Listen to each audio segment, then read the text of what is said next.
Tenemos que el representante de la firma Victoria Terrace S.A. firma un contrato de préstamo de dinero con el representante de la Asociación del Espíritu Santo para la unificación del cristianismo mundial, el 10 de julio del año 1998, en la que esta última se comprometía a pagar a la primera la suma de dólares americanos 15 millones. Posteriormente, la firma Victoria Terrace S.A. cede sus derechos y acciones respecto al contrato mencionado a favor de las firmas Madera Dura S.A., Puente Brillante S.A., Aires del Molino S.A. y Alto Prisma S.A. Dicha cesión de derechos se concreta en el año 2008. Más adelante, estas cuatro firmas vuelven a ceder sus derechos a favor de la firma Usabo Limited, Kiviloria Limited, Firstad Investment Limited y Elite Investment Limited, según contratos firmados en el año 2012, convirtiéndose estas últimas en las nuevas acreedoras de la Asociación del Espíritu Santo para la unificación del cristianismo mundial, y las que en el año 2014 promueven demanda ordinaria por cumplimiento de contrato de obligación de hacer escritura pública contra su deudora. Dicho expediente se encuentra en trámite en la etapa de contestación de la demanda. Todavía no tenemos sentencia firme. De esta forma, ante esta situación se había planteado una acción penal, por lo que la defensa plantea ante la imputación por un proceso por lo hecho tenible de producción mediante documentos públicos de contenido falso y por tentativa de estafa, el estar pendiente una acción civil por cumplimiento de contrato de obligación de escritura pública, lo que nos llevaría a determinar si esta prejudicialidad en este caso podría ser un medio de paralización del proceso penal hasta tanto se tenga una sentencia definitiva en el fuero civil. Vamos a recordar que estamos hablando de una sentencia, que esto fue de unos hechos que tienen que ver con una sentencia, que existió. Ahora, en base a esto, lo que tenemos es si esto puede producir lo que se conoce como una perjudicialidad que se suele plantear como un incidente. Y esto puede ser planteado hasta el momento del juicio oral eventualmente. Si es que no se ha planteado ya en la etapa investigativa, en la audiencia preliminar, también puede ser planteado en el juicio oral antes del inicio. Entonces, en base a esto podemos ver que hay posibilidades de que la defensa plantee una paralización de un proceso si es que existe acciones extrapenales, sean en el fuero administrativo y en el fuero civil. Yo le planteé esto de entrada para que ustedes vayan viendo lo que ocurrió con este caso y cómo ahora la explicación es que vemos lo que es la prejudicialidad y a partir de lo que es la prejudicialidad, qué respuesta vamos a darle y si el planteamiento, eso también le voy a mostrar ahora, si el planteamiento de la defensa fue correcto y si lo que decidieron los jueces también fue correcto. Ahora avancemos. Vamos a hablar de lo que es la prejudicialidad, conceptos y alcances. En primer lugar, a mí siempre me gusta ir a la parte legal, si es que tenemos alguna forma de definirlo desde el punto de vista legal, la institución a la cual hacemos referencia. En este caso, la prejudicialidad. Y así lo encontramos que está, sí, determinado, conceptualizado en el artículo 327 del Código Procesal Penal actual. Pero también este tema de prejudicialidad ya estaba también como un instituto procesal en lo que era el código anterior, el de 1890. Por eso es que Víctor Riquelme habla de prejudicialidad y también es citado en un fallo que yo le voy a mostrar ahora, también que vamos a ver hoy con respecto a un fallo reciente de un tribunal de apelaciones. Entonces, tenemos que la prejudicialidad, según el artículo 327, se refiere a la cuestión prejudicial en la que procederá cuando sea necesario determinar por un procedimiento extrapenal la existencia de uno de los elementos constitutivos del hecho imponible. Acá, evidentemente, lo que tenemos es que la prejudicialidad desde el punto de vista legal determina que algo está incompleto desde el punto de vista y eso es claro para mí, del primer elemento de la estructura de la punibilidad, de la tipicidad. Y en especial de la tipicidad se hace referencia al tipo objetivo, porque como sabemos, es lo que se puede ver externamente a todo lo que tiene que ver con el tipo objetivo. Y el tipo subjetivo es lo que uno tiene intrínsecamente, ¿verdad? Lo que es algo, lo que está dentro de uno, a lo cual uno tiene que ir midiendo si existió dolo o culpa. En este caso, la prejudicialidad hace referencia, de mi punto de vista, y creo que así se debe entender, a que falta un elemento constitutivo del tipo penal en el tipo objetivo. Fabián Centurión habla, es un autor, es un fiscal, tiene varios libros con respecto a temas procesales. Él dice que la prejudicialidad significa que para resolver una cuestión penal debe existir una decisión anterior de un juez no penal que haga estado sobre la existencia o no de la existencia de una circunstancia de hecho que aparece como elemento esencial para la determinación del delito del que se trate, siendo tal decisión vinculante.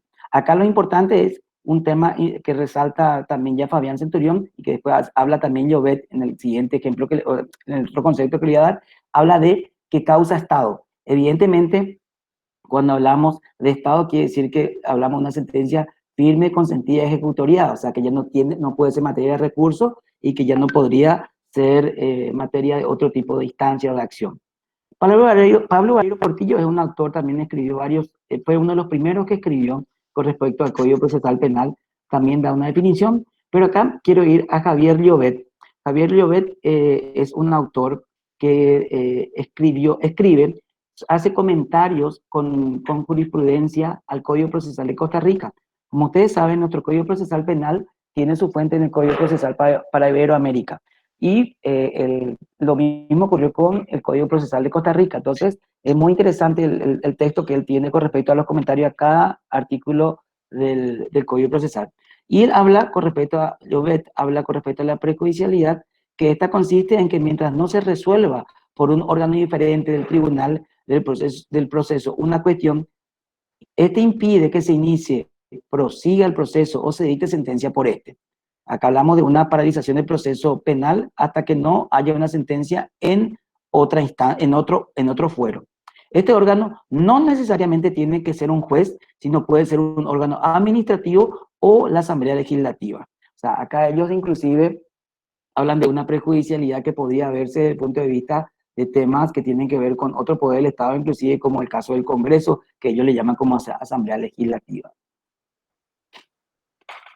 Ahí tenemos lo que, o pudimos ver la definición del artículo 327, lo que tenemos en doctrina nacional, doctrina de derecho comparado también. Ahora, yo quiero irme a un tema que fue fundamental y fue muy publicitado en su momento, fue muy comentado en su momento. Hace referencia al primer fallo que llegó hasta la Corte Suprema de Justicia con respecto a una prejudicialidad. Fue por vía de una acción de inconstitucionalidad. Este caso estaba caratulado Mauricio Sharman Partners, Emilio Bedoya, Graciela Pacuay y otros sobre evasión de impuestos en el año 2004. Y un acuerdo y sentencia 128 que se dictó en el año 2005, fue dictado por la Sala Constitucional de la Corte Suprema de Justicia. Este caso hace referencia a lo que se llamó, algunos que tienen más edad van a conocer como el caso Parsec, creo que se llamaba. Era una curtiembre que creo que estaba hacia la ciudad de Emboscada, Limpio, más o menos acá en el departamento central, y que lo que se inició fue como un proceso de evasión de impuestos por parte del Ministerio Público, y ante esa situación, la defensa era el doctor Pedro Velar, fue fiscal mucho tiempo, después salió al ejercicio de la profesión.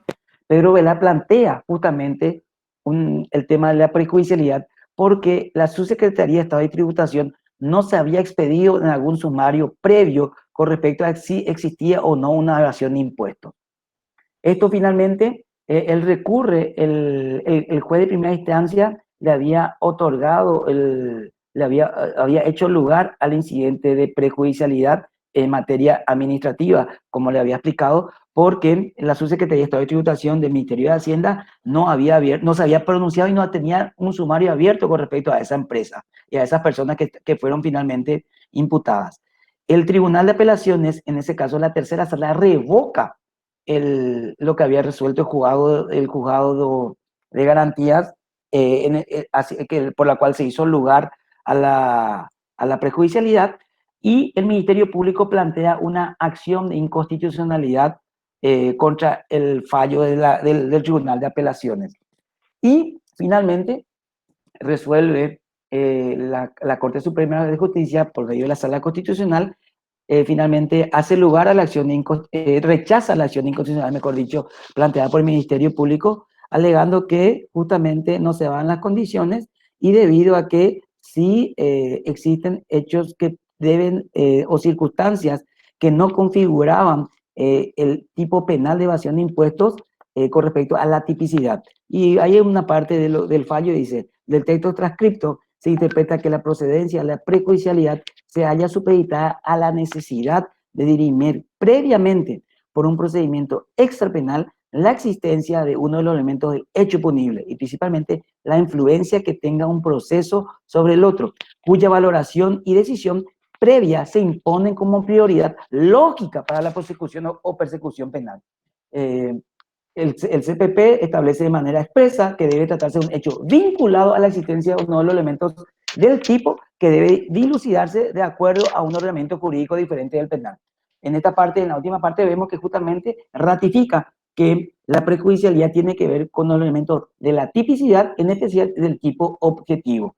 Y de esta manera se tiene el primer fallo que fue bastante discutido, bastante conocido, y a partir del cual varias defensas fueron planteando la cuestión de la prejudicialidad al conocer esta postura de la Corte Suprema de Justicia.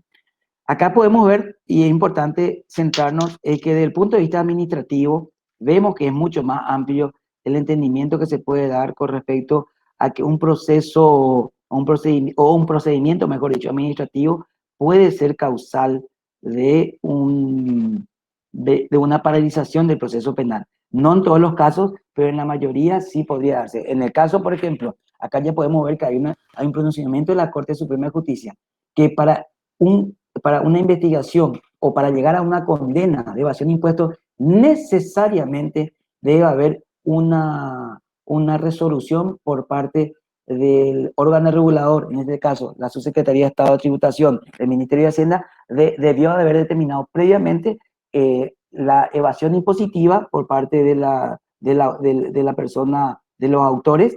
Esto es necesario, es el requisito para configurar la tipicidad en ese de tipo penal. O sea, ahí tenemos claro ese tema. Sí, te escucho. Te hago una pregunta. ¿Qué elemento concreto del tipo penal alegaba en este caso la defensa que faltaba determinar por vía administrativa? Porque el tipo penal creo que era evasión de impuestos, según el artículo 261 del Código Penal, es el que trata el tipo penal de evasión de impuestos. Y dice, el que proporcionara a las oficinas perceptoras u otras entidades administrativas datos falsos o incompletos sobre hechos relevantes para la determinación de impuestos, omitiera en contra de su deber proporcionar a las entidades perceptoras datos de tales hechos, omitiera en contra de su deber el uso de sellos, timbres impositivos y con ello evadiera un impuesto o lograra para sí o para otro un beneficio impositivo indebido, será castigado con pena privativa de libertad de hasta 5 años o con multa. ¿Cuál era el elemento del tipo penal que en este caso la defensa decía falta determinada de estado de tributación, determine administrativamente este hecho, este elemento de tipo para luego sí juzgarlo penalmente? Y justamente, si te fijas, el inciso primero, numeral 1, dice, proporcionar a las oficinas perceptoras u otra entidad administrativa datos falsos e incompletos sobre hechos relevantes. Lo que ocurre es que el único que puede determinar si ese dato fue falso o incompleto debe ser el Ministerio de Hacienda, ¿verdad? O sea, ella es la que te debe, o esta institución es la que debe decirte, cierto, estos datos que me proveyeron fueron totalmente irregulares, son datos incompletos o falsos. O sea, a esa hacía referencia. En este caso, la defensa planteó el incidente de prejudicialidad porque no hubo ningún pronunciamiento por parte de la Subsecretaría de Estado de Tributación. O sea, nunca determinó la existencia de datos falsos o incompletos y que el monto pagado no era lo que correspondía. O sea, faltaría una resolución de la Subsecretaría de Estado de Tributación que diga que los datos proporcionados son falsos o incompletos. Totalmente. Ese sumario que suelen hacer en tributación es necesario para que pueda ser una persona investigada por el hecho punible de evasión impositiva. A partir de este fallo, justamente ya se tuvo ese cuidado de no imputar más, sino se tenía previamente una una resolución por parte del Ministerio de Hacienda, en este caso de tributación. Ahora, yo te consulto, ¿no hubiera sido conveniente como estrategia defensiva que la defensa no objete nada, no plantee el incidente de prejudicialidad y que haga llegar el caso hasta el juicio oral y en el juicio oral diga, miren, no están estos datos, así que pido absolución? ¿No sería mejor eso? Porque si no, el Ministerio Público puede decir, ah, bueno, gracias por avisarme, completo el dato y ahora sí sigo el proceso. ¿No hubiera sido mejor como estrategia, pregunto, ¿no? Como Sí. estrategia, llegar al juicio oral y demostrar en el juicio oral que no está ese dato y que por tanto es atípico el hecho punible? Porque el artículo 327 que habla de la cuestión prejudicial, que como vos lo citaste en la filmina, dice, la cuestión prejudicial procederá cuando sea necesario determinar por un procedimiento extrapenal la existencia de uno de los elementos constitutivos del hecho punible. La cuestión prejudicial podrá ser planteado por cualquiera de las partes ante el juez por escrito fundado y oralmente en el juicio. Si lo podría haber planteado en el juicio oral cuando ya el Ministerio Público no tiene posibilidad de ampliar la investigación. Pregunto, ¿no? Estratégicamente creo que es correcta tu posición, yo creo que sí. Ahora, nosotros tenemos que remontarnos a ese año 2005, donde todavía esto no era muy conocido, Fermín, ¿verdad? Claro. Entonces, lo que ocurrió en este caso fue que el abogado plantea la cuestión prejudicial, el incidente de prejudicialidad, se hace lugar por medio de una acción de inconstitucionalidad y se paraliza el proceso. Y realmente nunca más se reabrió. Entonces, con eso le dio un finiquito a su proceso penal, ¿verdad? Entonces, Claro. y ahí también lo que le jugó a favor fue que en esa época todavía no estaba en vigencia el plazo máximo, o sea, estaba en vigencia el 136 en puridad, ¿verdad? O sea, el plazo máximo de duración del procedimiento, donde todas esas cuestiones que se planteaban no corrían en contra del imputado, ¿verdad? Que hoy día prácticamente cuando planteas una excepciones, recursos, acción de inconstitucionalidad, eso paraliza el proceso, en este caso no. Entonces el plazo máximo duraba 3 años y no habría tan inconveniente. Entonces con esto él pasó los 3 años de plazo máximo de duración del procedimiento y finalmente fueron todos sobreseídos. Hoy día, Yo te hoy lo día, planteo como, Hoy como, día, como hoy día tendría que hacerlo, hoy día tendría que hacer lo que vos decís, ¿verdad? En ese momento a él le sirvió y nunca más se reabrió la causa, ¿verdad? Pero hoy día sería bueno que dejes, no te pronuncies, no digas nada, espera hasta la fecha de acusación. Si en el momento de la acusación no se tiene un pronunciamiento, si es que ya imputó, ¿verdad? Porque el fiscal también hoy día se cuida de no imputar si no tiene previamente el dictamen o la resolución, mejor, la resolución del Ministerio de Hacienda que dice que hay una evasión impositiva. yo te lo planteo por estrategia de defensa. O sea, si yo hubiera sido, yo lo hubiera dejado pasar, miro al techo, no digo nada, me quedo callado y en el juicio oral le saco eso y no podría, o sea, no tendría más remedio, porque el tema es que la prejudicialidad no, como vos dijiste, paraliza nomás el proceso, pero no lo extingue el proceso. No, Con lo que, si él tiene tiempo, va a poder completar eso que falta. Y si es un informe nomás de la Subsecretaría de Estado de Tributación, un informe lo puede conseguir en días. Entonces, no convendría que se plantee eso en ese momento, me parece. no, tenés razón. Por eso te digo, hoy día la estrategia sería no te pronuncies, deja ver qué ocurre, si es que se llega a imputar, porque hay también hechos hoy día que los fiscales ante la denuncia imputan y lo que tienen que tratar de conseguir que para la audiencia, la fecha de acusación, ellos ya tengan un dictamen o la resolución del Ministerio de Hacienda. Entonces, es el cuidado que tienen que tener el fiscal. O sea, si yo soy fiscal, lo que tengo que ver es, bueno, no imputo, o no imputo hasta que no tenga la resolución del Ministerio de la Secretaría de Estado de Tributación, y si lleva a imputar, si hay alguna cuestión, si imputo, para la fecha de acusación tengo que tener esa resolución. No la tengo y voy a tener problemas porque voy a tener que eventualmente o pedir un sobreseimiento provisional o algo así hasta tanto tenga esa resolución. Pero como planteas, o como lo decís, realmente es mejor ante esta situación llegar al juicio oral y ahí de entrada plantear la prejudicialidad y tendría que ser favorable. Ahora, y eso es lo que vamos a ver en la siguiente charla, es el problema nomás a veces es para el cliente explicarle que tiene que llegar hasta el juicio oral y toda la carga emocional, emotiva, y todo el problema que se tiene de llegar hasta un juicio oral. A veces algunos quieren buscar una solución antes, ¿verdad? Ese sería el tema con el cual uno tiene que manejarse en ese momento. Excelente. Ok, bueno, acá pudimos ver entonces este fallo fue emblemático, fue interesante porque a partir de acá se comenzaron a analizar todo el tema de prejudicialidad. Acá solamente les quiero señalar que hemos visto cómo en doctrina, como en jurisprudencia, la cuestión prejudicial se da cuando de forma previa se requiere un proceso extrapenal, fuera de lo penal, la configuración del tipo penal en sus elementos constitutivos, ¿verdad? Entonces, y esto se puede dar en el procedimiento administrativo como también en el procedimiento civil. Solo que, como dice ahí, no se dan en todos los casos y todas las veces, sino sobre ciertos hechos punibles en general debieran estar previstos en la ley. Y eso es lo que vamos a ver ahora.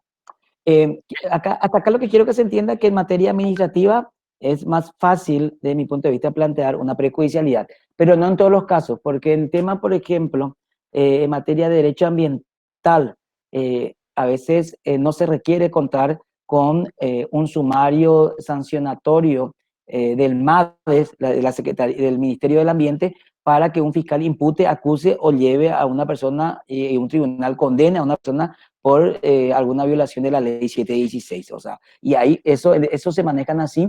Estuve averiguando la vez pasada por un tema ambiental también, desde el punto de vista que no le exigen a los fiscales actualmente tener ese procedimiento previo.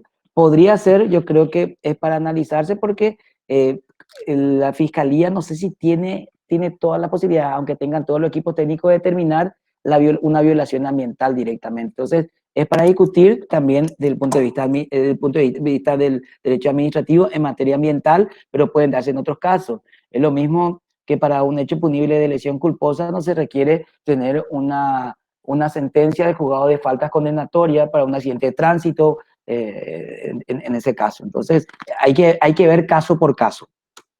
Edu, y a veces se da la inversa también, que haya otros procesos que no sean civil o administrativo y que también haya una cuestión prejudicial. Por ejemplo, en lo laboral, una de las causales de determinación legítima por Causa voluntad justificada. unilateral, sí, una causa justificada por voluntad unilateral del empleador es que el empleado le robe, por ejemplo. Sí. Si me roba, lo puedo echar sin causa, pero para eso necesito que en un proceso penal se determine que robó y luego traigo eso al proceso laboral.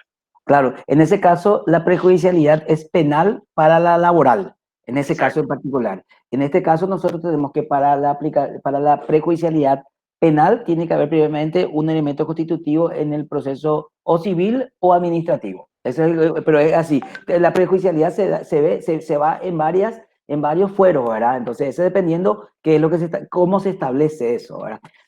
Acá, por ejemplo, vamos a ver qué ocurre. Para mí, lo que quiero señalarles es que para mí, desde el punto de vista del derecho administrativo, es más posible plantear una prejudicialidad que desde el punto de vista del proceso civil, y eso vamos a verlo en este caso, porque este fue el motivo por el cual, en el caso en cuestión que le había mostrado al comienzo, se rechazó la prejudicialidad. Porque el artículo 1870 del Código Civil taxativamente dice así: si la acción penal dependiera de cuestiones prejudiciales cuya decisión corresponda exclusivamente al juicio civil, no se sustanciaría el juicio criminal antes que la sentencia civil estuviese ejecutoriada. O sea, para que el proceso penal realmente pueda tener andamiaje, debe tener, en algunos casos, debe primeramente tenerse un fallo en lo civil para que pueda proceder la acción criminal. Pero acá está la limitante. Serán cuestiones prejudiciales las que versen sobre la validez o nulidad del matrimonio y las que se declaren tales por ley. Entonces, de esta manera tenemos dos situaciones. Una, aquella que tiene que ver directamente en materia, una prejudicialidad civil se puede dar para la penal solamente bajo dos circunstancias. O tiene que ver con la validez o nulidad del matrimonio, o las que se declaren por tales por la ley. Y acá el análisis que yo hice de ese fallo es lo siguiente. Bueno, si hablamos entonces de que tiene que ver con la validez o nulidad del matrimonio, quiere decir que en ese proceso penal se está pendiente de para la acción penal se está pendiente de un proceso civil donde esté en discusión la validez o nulidad del matrimonio. Este podría ser interpuesto en los procesos penales donde el bien jurídico a ser protegido sean el Estado civil, el Estado civil y el matrimonio y la familia, donde se está investigando conductas que podrían subsumirse en los tipos penales tipificados como son el 221 del Código Penal, el alzamiento del Estado civil, donde se tendría como objeto del tipo de declaraciones falsas con respecto a hechos relevantes para el estado civil de la persona. O sea, cuando hay una declaración falsa con respecto al estado civil de las personas, es lo que se investiga en ese tipo de hechos. Y también el artículo 224 del Código Penal, el tema de bigamia, donde la cuestión de investigación se basa en el matrimonio de una persona estando casada o que a sabiendas que el otro esté casado y se discuta la legitimidad del certificado de matrimonio. ¿Qué ocurre acá?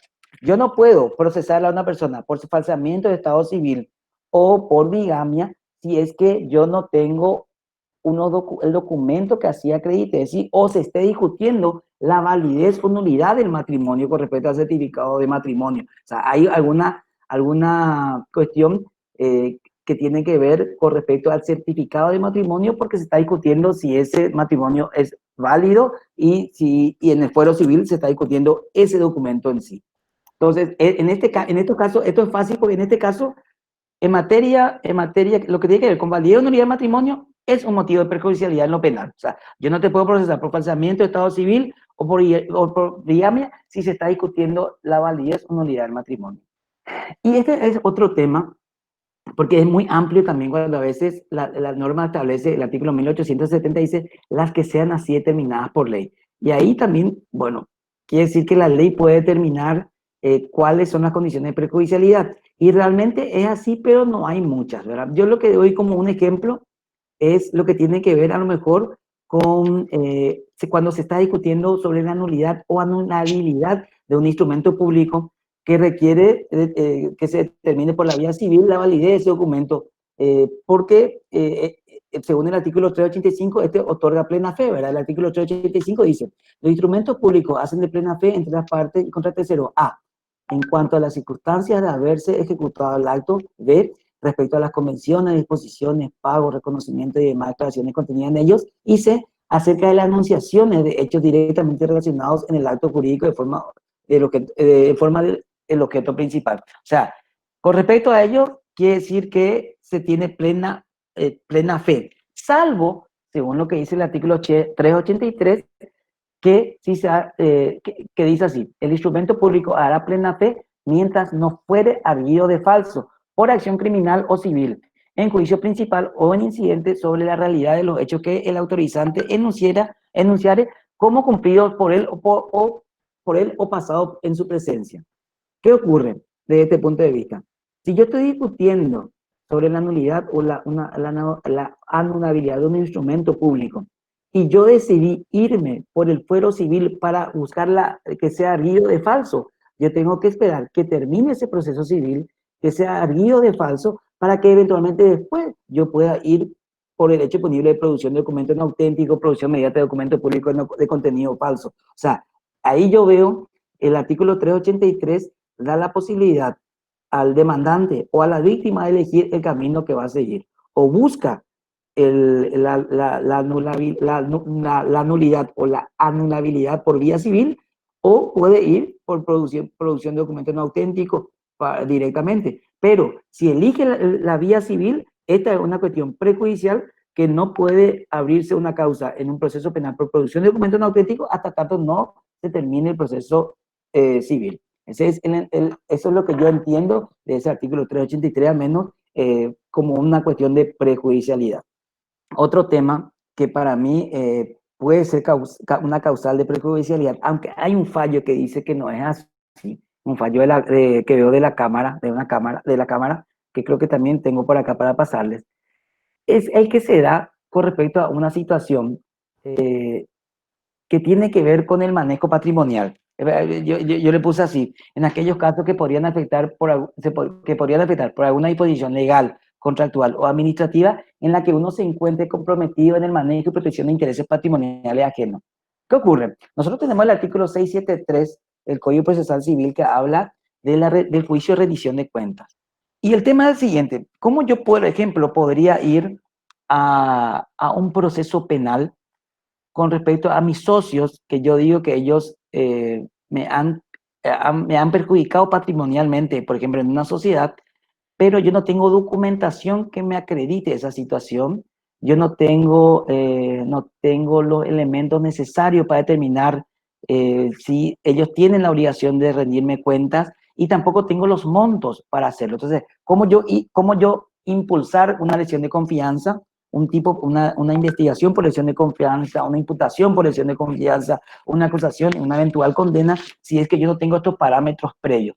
Por lo cual, yo creo que eventualmente, si existe un juicio de rendición de cuentas, yo tengo que esperar que termine el juicio de rendición de cuentas para eventualmente irme posteriormente a un hecho punible, o de lesión de confianza o de estafa, así, dependiendo de las circunstancias de los hechos en ese caso, ¿verdad? Porque acá hay que tener que el juicio de rendición de cuentas tiene dos etapas.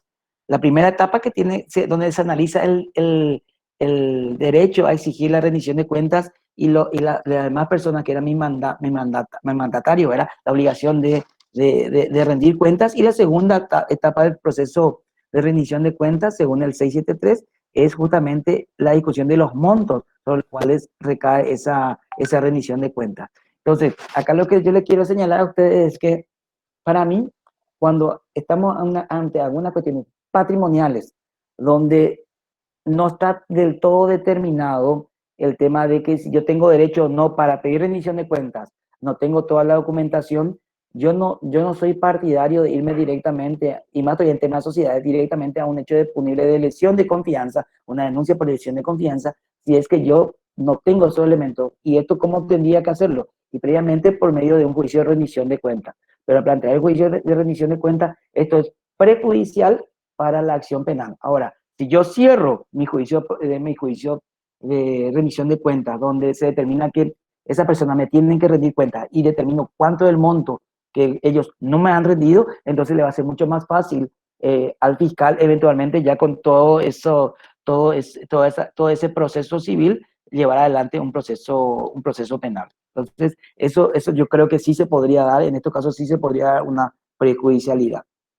Yo estaba analizando el 192 de lesión de confianza para ver cuál sería el elemento del tipo que habría que determinar ahí previamente, porque dice, el que en base a una ley, a una resolución administrativa o a un contrato haya asumido la obligación de proteger un interés patrimonial relevante para un tercero y causara o no evitara dentro del ámbito de protección que le fue confiado un perjuicio patrimonial, será castigado con pena privativa de libertad. Ahí lo que estaba viendo es cuál sería el elemento a determinar, porque habría que ver, sí. Sí.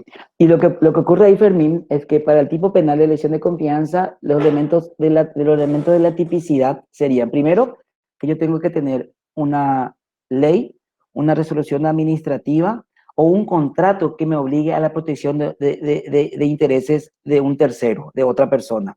Entonces, lo Ahí que podría... sería, entonces sería el contrato, o sea, el estatuto societario.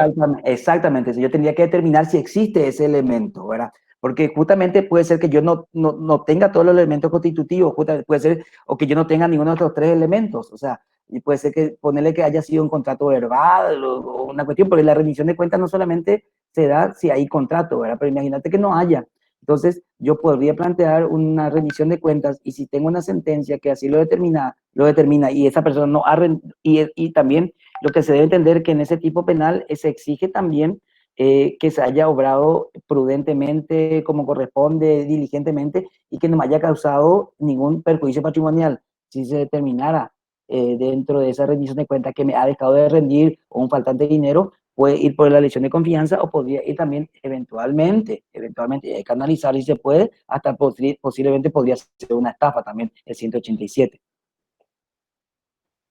A mí En el, se me cortó, no escuché bien la última parte, pero yo creo que habría que determinar cada caso, porque, por ejemplo, podría ser que el que demande la rendición de cuentas sea un hijo respecto al padre. El padre administró los bienes del hijo y tiene que rendir cuenta. En ese caso es en función de la ley la rendición de cuentas porque Está por la establecido. patria potestad, ¿no? Así Pero mismo. ¿podría ser el caso de un socio de una sociedad? Sí, yo tuve un caso justamente que había que, que, que yo opté por ir por la vía primeramente de la rendición de También cuentas. podría ser, ¿no?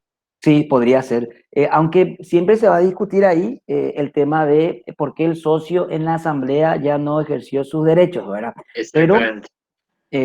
pues esa suele ser la discusión en el juicio de rendición de cuentas eventualmente en esas situaciones. Ahora, yo en un caso que tuve de un conflicto societario de más de 30 años entre las personas y que esa persona, mi cliente al menos, eh, no estaba, no accedía y no trataba con los demás socios que eran sus parientes de hacía 30 años y los conflictos, había muchas demandas civiles entre ellos.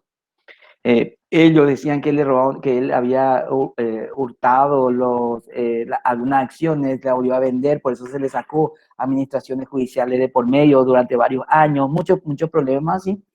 Y cuando vino a hablar conmigo, él quería ir por la parte penal directa, ¿verdad? Pero yo no tenía los elementos para determinar esa posibilidad. Lo que hicimos fue comenzar a buscarlo, y él seguía figurando como socio. Lo que hicimos fue buscar elementos para ver cómo estábamos, ¿verdad? Entonces buscamos en tributación que estaban ellos declarando en los últimos años. Habíamos encontrado que se hicieron asambleas de varios ejercicios en una sola vez, más de 10 en una sola vez, un mismo síndico varios años, y solamente la ley permite hasta 3 ejercicios. Y también no cuadraba mucho creo que los depósitos que habían en caja con lo que figuraba en banco.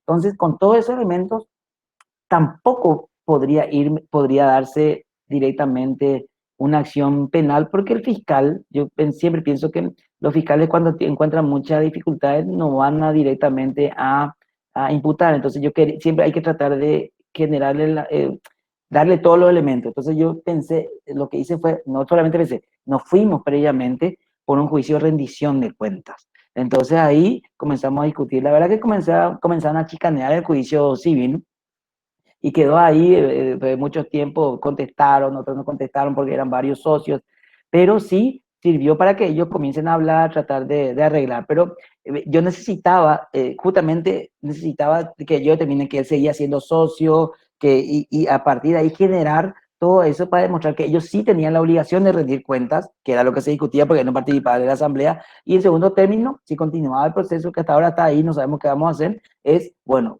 una vez que tenemos todos los datos, si es cierto que tiene derecho a que se le rindan cuentas, bueno, veamos sobre qué rinden y si hay objeciones con respecto a los montos para ver qué hacer después. Y eventualmente, si ahí se determina que hay alguna cuestión que podría encasillarse dentro de la elección o subsumirse la conducta dentro de la elección de confianza, plantear la denuncia penal. O sea, es algo que puede ocurrir. A eso voy.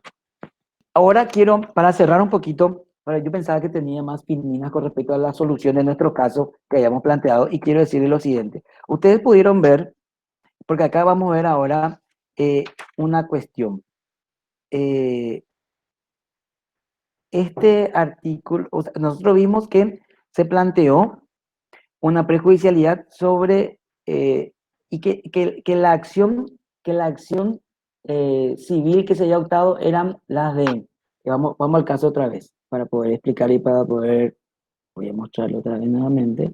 Ante la acción de producción, o sea, se presentó una denuncia penal y el fiscal imputa por producción de documentos no auténticos de contenido falso y por tentativa de estafa. Entonces, acá hay que ver que la acción civil fue cumplimiento de contrato y obligación de escritura pública. Entonces, ¿qué relación podría tener el hecho de cumplimiento de contrato y obligación de escritura pública con la producción mediante documentos públicos y la tentativa de estafa? Entonces, ese es un análisis que también lo hago en el sentido de que Evidentemente, desde el punto de vista a lo que tiene que ver con el tipo penal de 251, que es de la producción mediante documentos públicos y contenido falso, y la tentativa de estafa, esto no tenía mucha relación. Eh, Claro.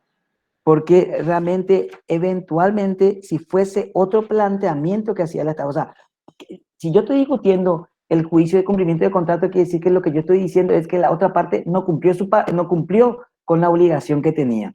Y la obligación de escritura pública es porque no hizo la transferencia del inmueble o lo que se tenía para que tenía que ser escriturado. Ahora, ¿qué tiene que ver eso con la producción mediante documento público de contenido falso? O sea, si estamos hablando en todo caso de que el instrumento o el documento es falso en ese caso. Entonces, no, el planteamiento no era el correcto.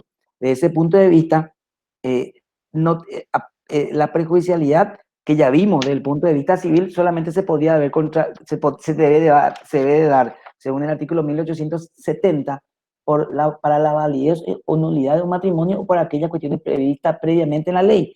Acá vemos que no es una cuestión que tiene que ver con validez o nulidad de un matrimonio, y con respecto a un negocio, como dijiste, de un mutuo, de préstamo de dinero, que tiene que ver con garantías, no tiene nada que ver con respecto a la producción de documentos no auténticos, porque en todo caso ahí no se estaba discutiendo la validez o no del documento, sino que el incumplimiento. En todo caso, si estamos ante un juicio de nulidad de contrato o de anulabilidad de contrato, ahí podría ser un poquito más razonable el planteamiento de una prejudicialidad, pero no por cumplimiento de contrato. Lo mismo también tiene que ver esto con el tema del tipo penal de estafa, porque tampoco tiene relación con el tipo penal, con ninguna de esas situaciones que tienen que podría subsumirse a ese tipo penal.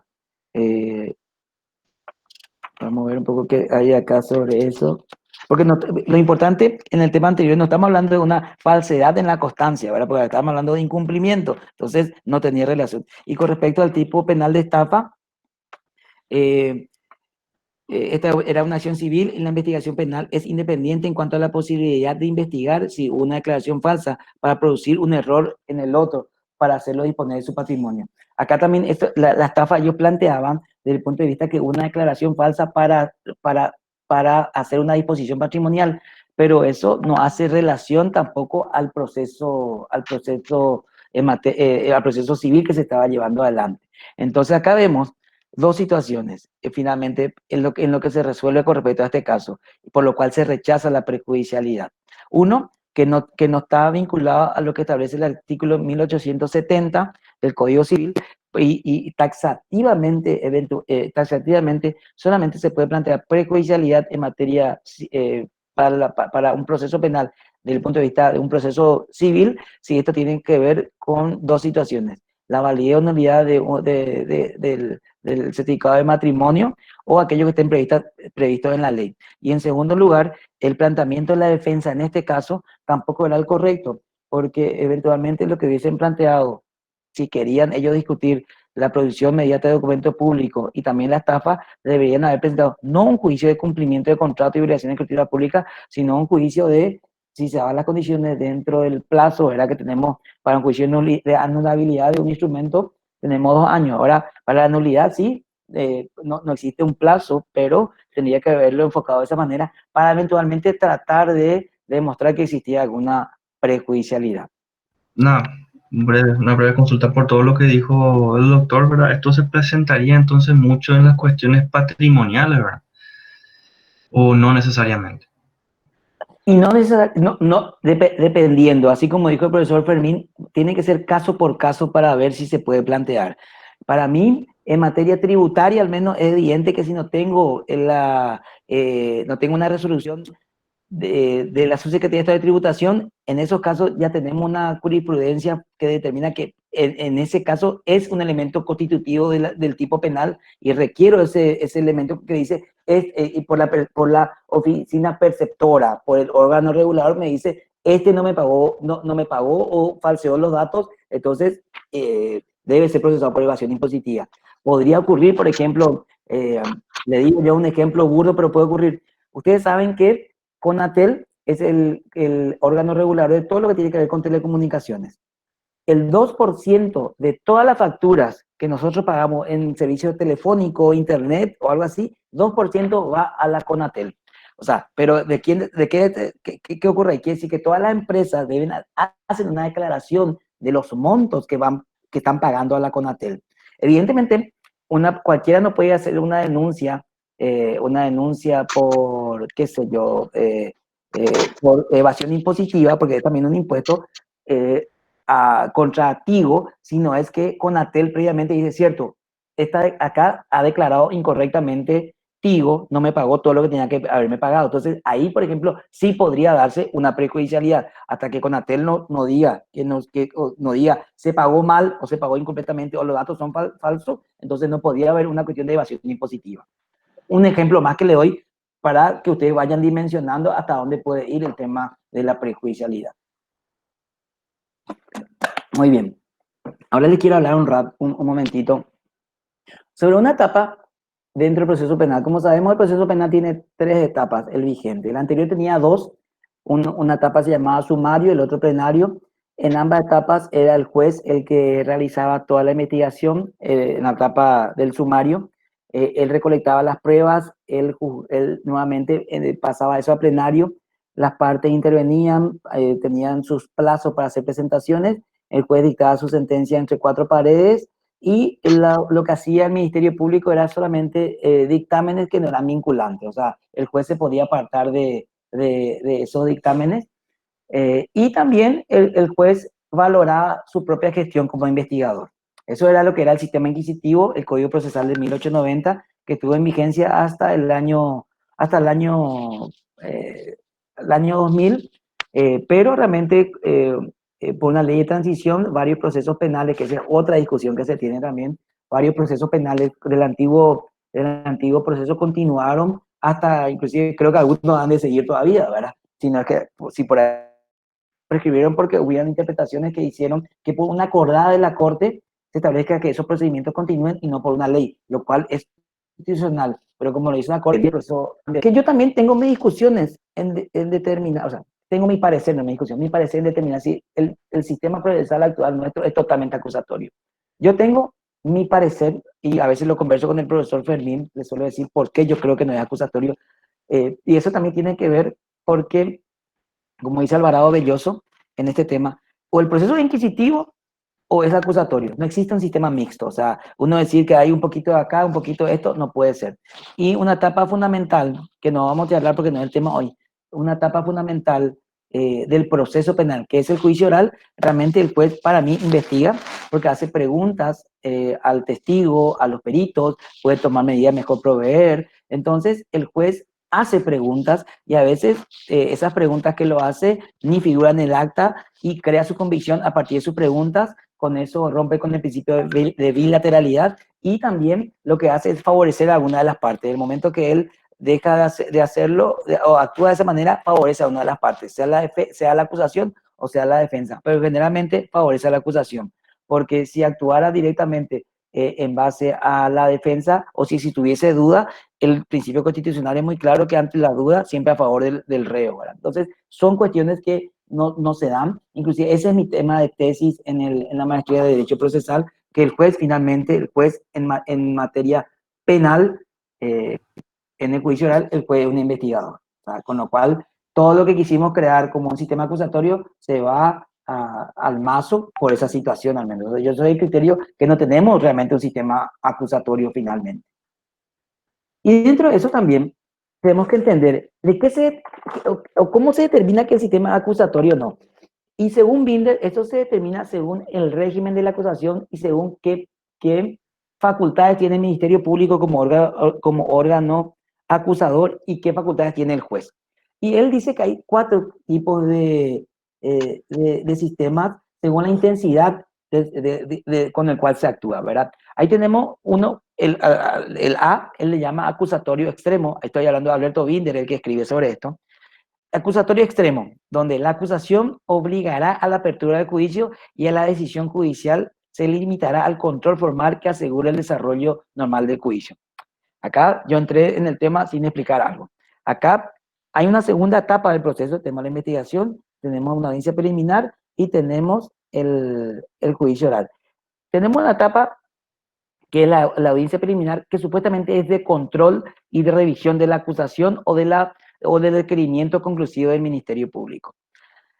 Y a partir de ahí, antes de entrar en ese detalle, lo que me gustaría es que se entienda qué es lo que ocurre con la acusación, y por eso es que Binder habla de esto, ¿verdad? Entonces, él habla de la intensidad o de qué régimen acusatorio tener según la intensidad en el carácter de la acusación. Acusatorio extremo es cuando la acusación obligará a la apertura del juicio y a la decisión judicial se limitará al control formal que asegure el desarrollo del normal del juicio. Es decir, agarra al fiscal y lo que presenta al fiscal como acusación es lo que vale y el juez no puede resolver más de lo que dice la acusación. El juez, en la audiencia preliminar, en esa parte, lo único que hace es un control de que se ha cumplido las formalidades, cumplió la formalidad y hasta ahí puede actuar. Después tenemos un sistema acusatorio mitigado. El juez podrá admitir o desechar la acusación cuando ésta no tenga suficiente fundamento. O sea, él puede revisar la fundamentación de lo que hace la acusación, en este caso el Ministerio Público. Y después tenemos un sistema acusatorio restringido. El juez podrá incluso obligar al fiscal a presentar una acusación cuando considere que existen razones para que la persona imputada sea acusada y el fiscal no lo hubiera hecho. O sea, acá lo que puede hacer el juez tiene muchas más facultades porque él lo que hace es decirle al fiscal, espera, está mal tu trabajo, tenés que acusar. Y el fiscal ahí tiene que hacerlo. Y después tenemos un sistema acusatorio amplio, donde, por el cual se incorpora activamente a la víctima. El juez podrá decidir si ella acusará en lugar del fiscal o admitirá la acusación de la víctima cuando el fiscal no lo hubiera acusado. Acá en este sistema acusatorio amplio, entonces, aunque el fiscal no impute, no acuse, si la víctima por medio de la querella acusó, es suficiente para que éste pueda analizar la acusación y elevar al juicio oral. Entonces, esos son los 4 tipos de régimen acusatorio que se tiene en doctrina. ¿Qué ocurre en el sistema procesal paraguayo? Acá tenemos el artículo 15 que dice, los hechos serán perseguibles, el 15 del CPP, los hechos punibles serán perseguibles de oficio por el Ministerio Público, según lo establecido en este código y en las leyes. O sea, acá es claro que el Ministerio Público es el que actúa en los hechos punibles, que son de acción penal pública. El 52 habla que corresponde al Ministerio Público, por medio de los agentes fiscales, funcionarios designados y de sus órganos auxiliares, dirigir la investigación de los hechos punibles y promover la acción penal pública. Con este propósito realizará todos los actos necesarios para preparar la acusación y participar en el procedimiento. Y el 358, que es la facultad que tiene el juez de actuar cuando no está de acuerdo con el requerimiento conclusivo del Ministerio Público o cuando no hay acusación, mejor dicho, en ningún caso el juez podrá decretar el auto de apertura de juicio si no existe acusación fiscal. De esta manera, en base a estos artículos, yo entiendo que el sistema utilizado por nuestro sistema procesal es un sistema acusatorio mitigado, ¿verdad? Porque el juez puede hacer un control sobre la acusación, porque tiene esa facultad de, por lo menos, remitirla al fiscal general para ver si está de acuerdo o no, eventualmente con la posición de su agente fiscal. Pero es el Ministerio Público el que va a determinar, en base a la última parte del 358, de que si no existe acusación, no puede ir a un proceso, no puede ir a la siguiente etapa del juicio, que es del juicio oral y público, la otra etapa del proceso, ¿verdad? Estos son principios que dije a la etapa preliminar. Creo que no es tan interesante hablar de esto por el tiempo. Esto es solamente otros principios. Acá vamos. Bueno, ¿qué ocurre? ¿Verdad? El 353 establece que nosotros hablamos de la segunda etapa del proceso y hablamos de la audiencia preliminar.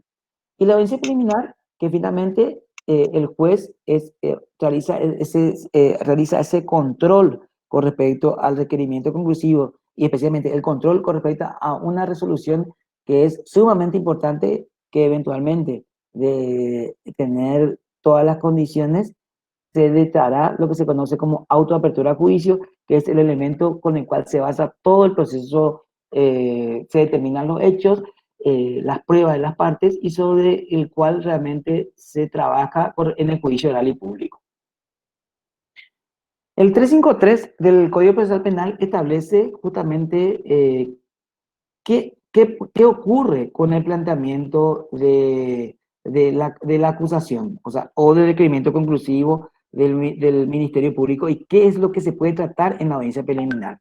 Y ahí vemos que uno es señalar los vicios formales o el incumplimiento de los aspectos formales de la acusación, objetar la solicitud de sobreseimiento sobre la base de efectos formales, sustanciales, o poner excepciones previstas en este código cuando no hayan sido planteadas con anterioridad o se funden en hechos nuevos, solicitar el sobreseimiento definitivo, el provisional. Voy a explicar algunas cositas después. Proponer la aplicación de un criterio de oportunidad, solicitar la suspensión condicional del procedimiento, solicitar la imposición o revocación de una medida cautelar, solicitar el anticipo condicional de prueba, proponer la aplicación del procedimiento abreviado conforme a lo previsto en el libro segundo, proponer conciliación, plantear cualquier otra cuestión incidental que permita una mejor preparación del juicio. Y el imputado y su defensor deberán proponer la prueba que producirán en el juicio oral. Entonces, estos son los temas sobre los cuales se trata en la audiencia preliminar. Para señalarle nada más, en un principio hubo un inconveniente con respecto a los plazos, ¿verdad? El artículo 352 hablaba de que una vez presentada la acusación se tiene 5 días para que las partes planteen aquello que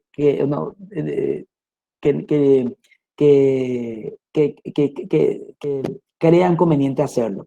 Cuando empezó en vigencia el código, se pensó que una vez que se presentaba la acusación, entonces las partes ya tenían que haber planteado todo aquello, especialmente la defensa, plantear todo aquello que se iba a analizar en la audiencia preliminar. Y fue así, inclusive en algunos casos se habían rechazado pretensiones de la defensa porque no se presentaban dentro de los 5 días aquellas pretensiones. Pero después hubieron soluciones a esa situación y se basó todo ello en base a la amplitud de la defensa, pues la defensa siempre tiene posibilidades en base a ese principio que tiene de amplitud, de presentar pruebas hasta el momento del juicio oral, de poder plantear algunas cuestiones que son importantes, pero justamente esa es la garantía que se tiene con respecto a esa situación.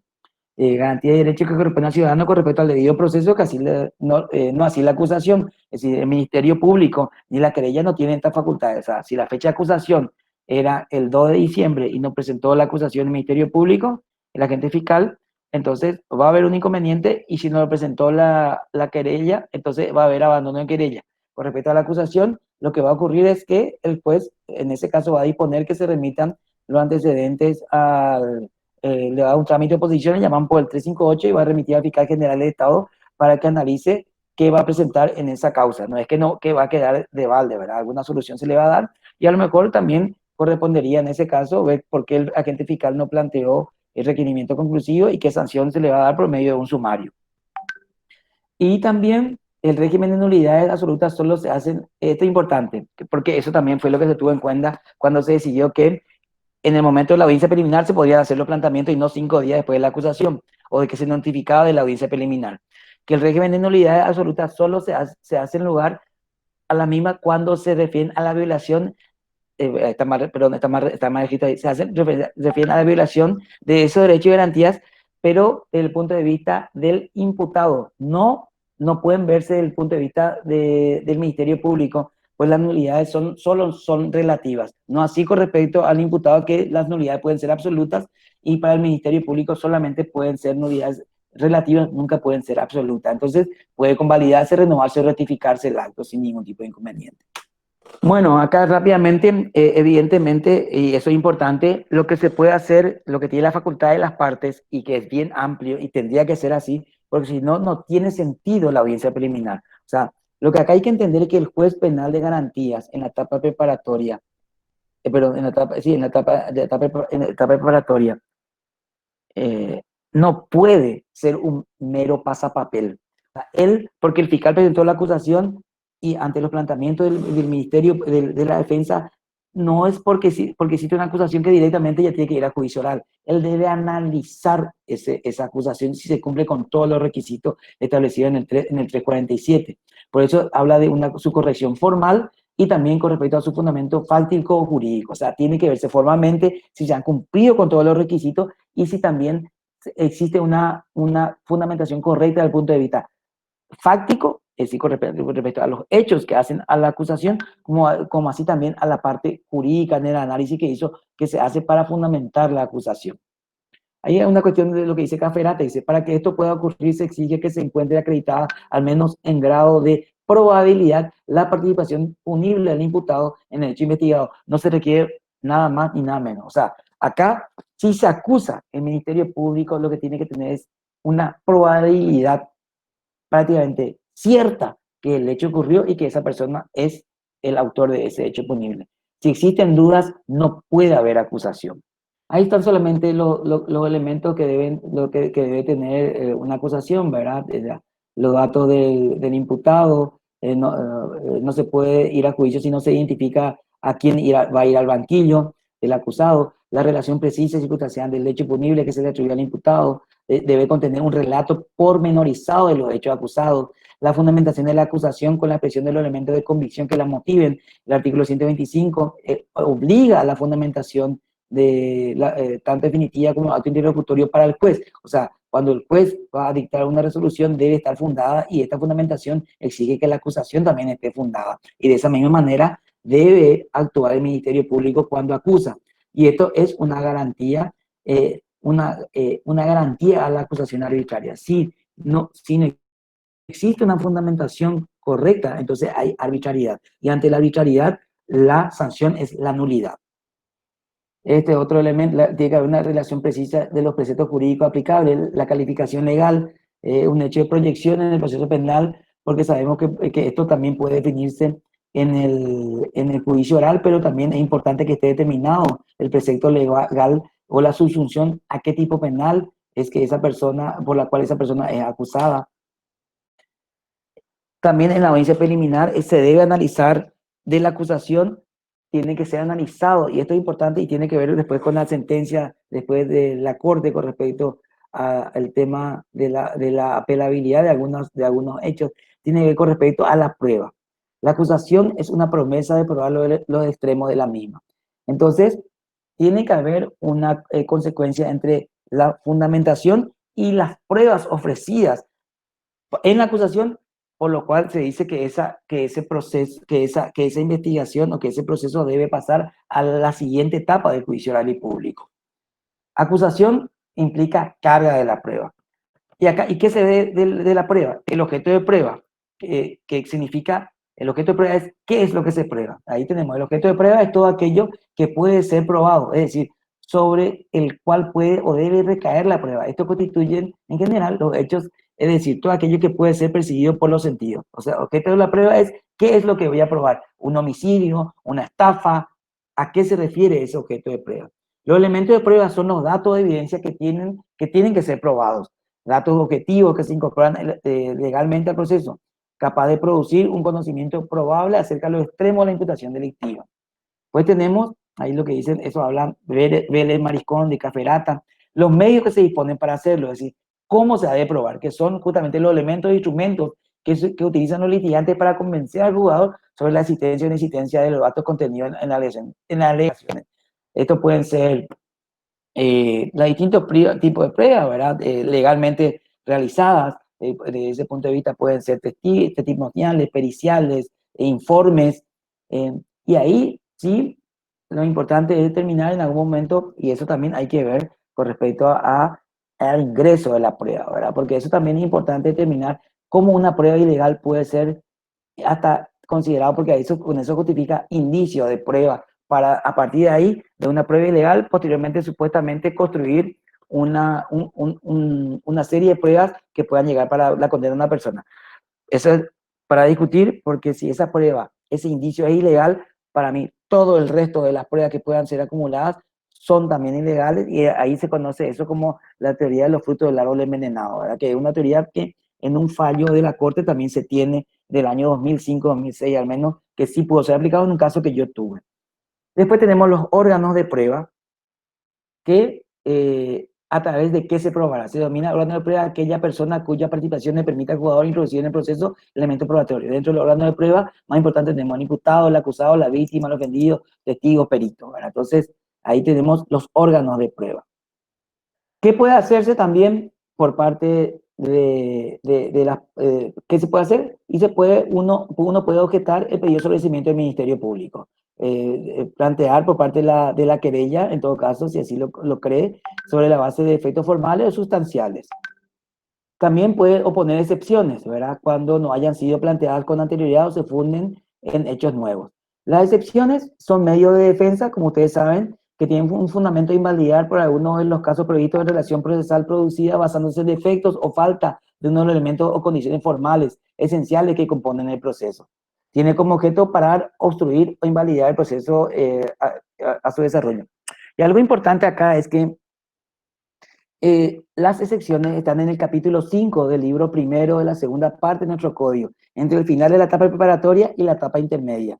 Con esto lo que se quiere decir que también estos pueden ser opuestos durante la etapa preparatoria o la intermedia. O sea, no hay problema de plantear excepciones durante la etapa preparatoria por esa situación.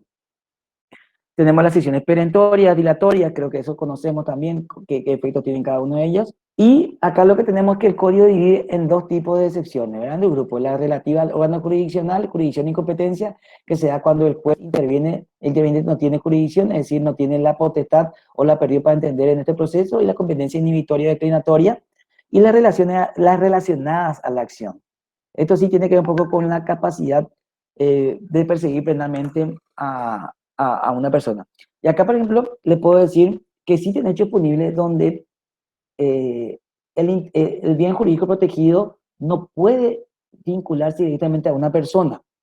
Ello se puede dar, por ejemplo, y que tengo un fallo que hoy justamente se dictó en una cuestión justamente ambiental también. Una persona denuncia un hecho ambiental frente a un terreno baldío que tenía, agarraba y había manifestado que la municipalidad iba y tiraba basura frente a su terreno. Y realmente eran los vecinos que iban a arrojar ahí las basuras. Finalmente se hace una denuncia contra el intendente, se le imputa al intendente por ese hecho, porque hay algunas afirmaciones y también porque no hubo un cuidado por parte del intendente. Pero lo que ocurre es que esa persona, la basura que se quedaba sobre la calle, no entraba dentro de su propiedad. Pero esta persona finalmente querella por procesamiento ilícito de desecho. Finalmente, yo planteé una sección de falta de acción, porque en primer lugar, no existe hay un interés abstracto ahí en la protección del ambiente. Todos somos los perjudicados y no solamente una persona, y aparte no era en la propiedad de esa persona que se tiraba la basura. Entonces yo planteé una sesión de falta de acción que se hizo lugar por parte del juez de garantía, ¿verdad? Porque realmente en este tipo de hechos punibles, inclusive hay doctrinas que hacen referencia, en los hechos punibles contra el medio ambiente sí hay facultad de denunciar, pero no de querellar. O sea, uno puede formar parte directamente, y más todavía bajo esas circunstancias. Carolina Llanes en su tiene un libro interesante con respecto justamente a las excepciones relacionadas a la falta de acción. Y ahí justamente es por no ostentar la legitimación activa para estar en juicio o no acreditarla debidamente. La falta de poder suficiente, hace referencia a que el poder otorgado a los abogados tiene alguna irregularidad, los efectos formales puedan ser saneados dentro de los 5 días. Le da esa facultad realmente el código para hacer saneamiento. Tuve un caso también hace poco en donde planteé una sección de falta de acción porque se plantea una cuestión que afecta a una menor. Se presenta el padre para querellar, pero no acredita la relación entre el padre y la menor. O sea, no acompaña la querella el certificado de nacimiento ni la cédula de identidad. Entonces, con eso no acreditaba realmente la relación de representante o que era el padre para poder plantear la querella. Entonces planteé una sesión de falta de acción y más que nada por el hecho en sí. Yo creo que el jugador rechazó, o sea, no es que realmente se basó en que le dio tiempo para subsanar, para rechazar la excepción. Realmente lo que hubiese dicho es que se subsanó y por lo cual no correspondía que se haga lugar, ¿verdad? O no directamente rechazar la excepción que planteé en ese momento. Y ahí lo que habla Carolina Llana habla de improcedencia, por iniciarse un proceso ordinario por un hecho punible de acción penal privada es un motivo por el cual de falta de acción. Creo que no es muy difícil entender eso, o no haber sido iniciado legalmente, ausencia de instancia de parte, o porque existe un impedimento legal para proseguirla, ¿verdad? Hay una cuestión prejudicial, una independencia o un hecho, o que ya fue juzgado anteriormente, no bis in idem. Y también el tema de la extinción de la acción penal, cosa juzgada a transcurso en exceso del plazo, también debemos tener en cuenta los hechos y actos fijados en el artículo 25, cuando habla de los motivos de la extinción de la acción penal. Bueno, el sobreseimiento definitivo, que dijimos que podía darse, y el definitivo es cuando justamente se da una resolución se da una resolución definitiva ante el juzgado penal de garantías y no se requiere llegar a la etapa de juicio oral, ¿verdad? Y con lo cual se crea una cosa juzgada ya con respecto a esa situación. Evidentemente el 359 es el que establece los motivos para el sobreseimiento definitivo. Y esto es importante que entendamos acá también, porque es un tema interesante en lo que tiene que ver con el acuerdo y sentencia 404 de la Corte. El artículo 359 establece claramente los dos motivos por los cuales específicamente se podría dar el sobreseimiento definitivo. Cuando resulte evidente que el hecho no existió. O sea, evidentemente habla de que existe una certeza, una alta probabilidad que el hecho no haya existido o que no constituye un hecho punible. O sea, eso es el elemento fundamental, ¿verdad? Que el hecho no haya ocurrido o que o que el mismo no constituye un hecho punible. Presupuesto sustancial se basa sobre hechos imputados, existencia histórica, calificación jurídica, circunstancias personales imputadas, ¿verdad? Entonces, eso es lo que se analiza. Y voy a después explicarle bien cuando habla de evidente. Hace referencia a la certeza negativa con respecto a la existencia del hecho, ¿verdad? Ese es el término que hay que utilizar acá. La certeza negativa con respecto a la existencia del hecho. Y también cuando a pesar de la certeza no exista razonablemente la posibilidad de incorporar nuevos elementos de prueba y sea imposible requerir fundamentadamente la apertura del juicio. O sea, hay una incertidumbre insuperable, o sea, una convicción íntima que el imputado ha sido culpable, pero no existen indicios que así lo prueben y pretende utilizar el procedimiento provisional como un castigo indirecto. Acá también, a lo que hace referencia a esto es lo siguiente. Si directamente hay dudas con respecto a la participación del imputado, pero no hay ningún elemento probatorio que así lo acredite, entonces lo que corresponde es el sobreseimiento definitivo. Porque si existe una porque estamos hablando de una incertidumbre insuperable, es decir, que del momento que pidió, del momento que llegó hasta esa instancia, sabe bien que no van a existir más otros elementos que puedan ser incorporados. Pero a veces, ¿qué hace la fiscalía? Pide sobreseimiento provisional solamente para alargar, porque sabe bien que no existe ningún elemento realmente que va a hacer superar esa incertidumbre que se tiene con respecto a esa persona. Entonces, ahí también eso suele ocurrir y es una cuestión que suele discutirse bastante también. Y otro motivo para el sobreseimiento definitivo es la extinción de la acción penal que está relacionada al artículo 25.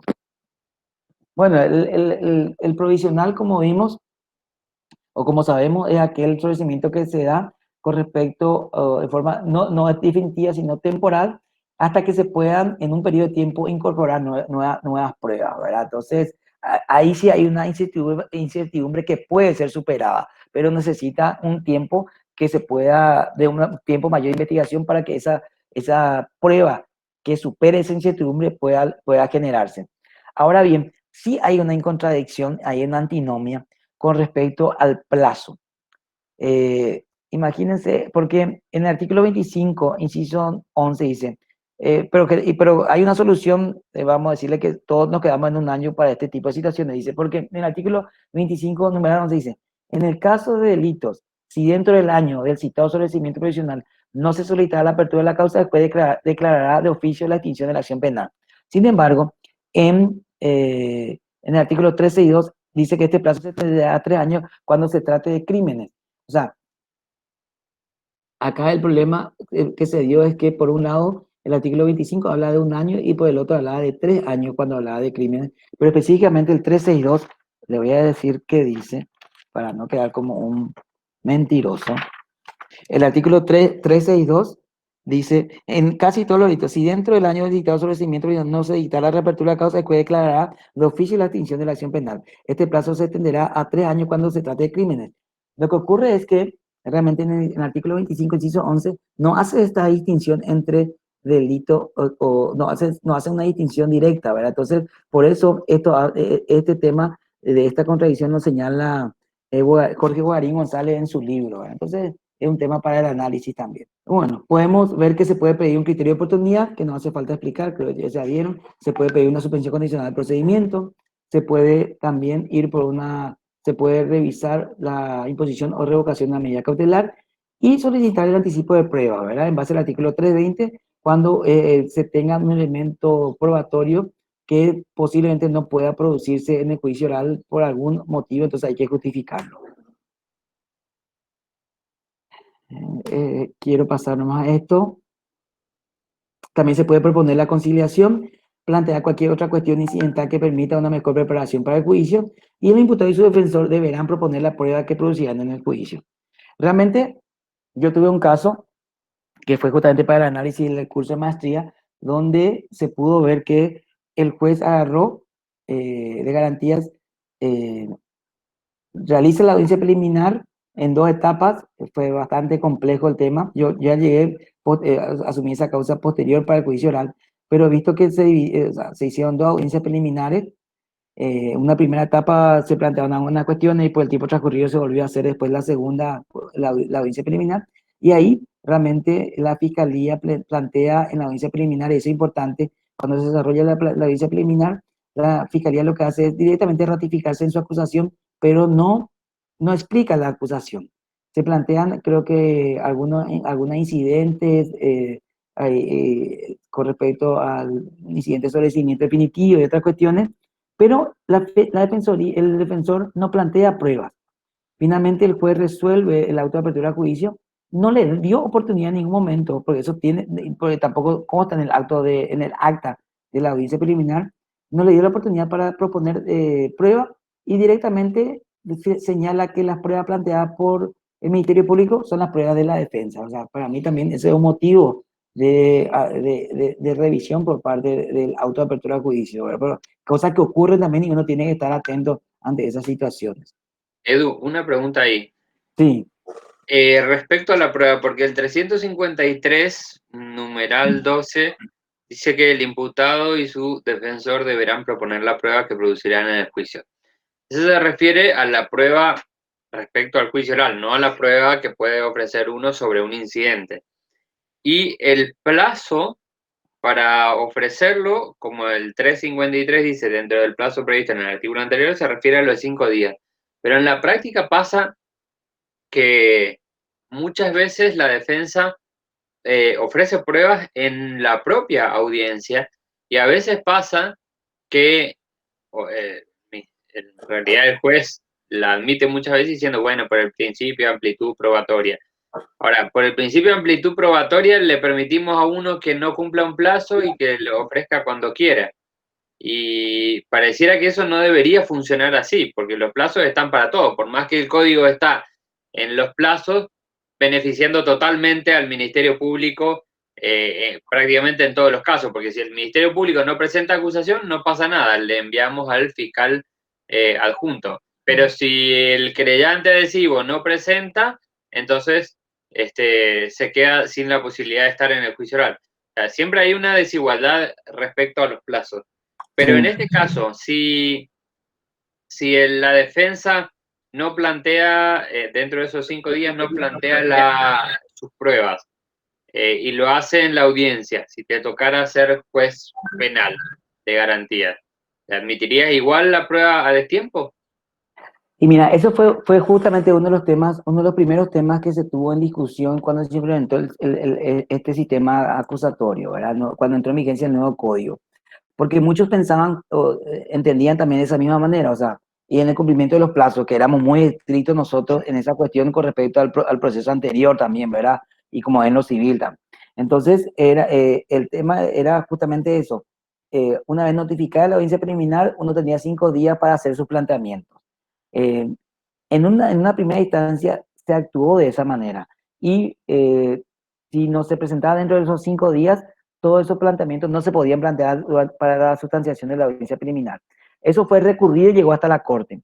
Y la solución que dio la Corte finalmente fue que justamente por el principio de amplitud de la prueba y que las nulidades absolutas solamente pueden ser a favor, pueden dictarse a favor del imputado y no a favor de la acusación, porque ellos pueden ser renovados, pueden ser convalidados esos actos. Entonces, sí se permite que puedan plantearse, se puedan plantear pruebas para el juicio oral en la audiencia, o sea, se plantean en el juicio oral, que generalmente la mayoría planteamos en la audiencia preliminar, y se dan casos inclusive que se pueden plantear pruebas como un incidente de inclusión probatorio al momento del inicio del juicio oral. O sea, también se permite a las defensas hacerlo, no hacia la acusación. Ni el Ministerio Público ni la querella puede ofrecer pruebas posterior ya a la fecha de acusación.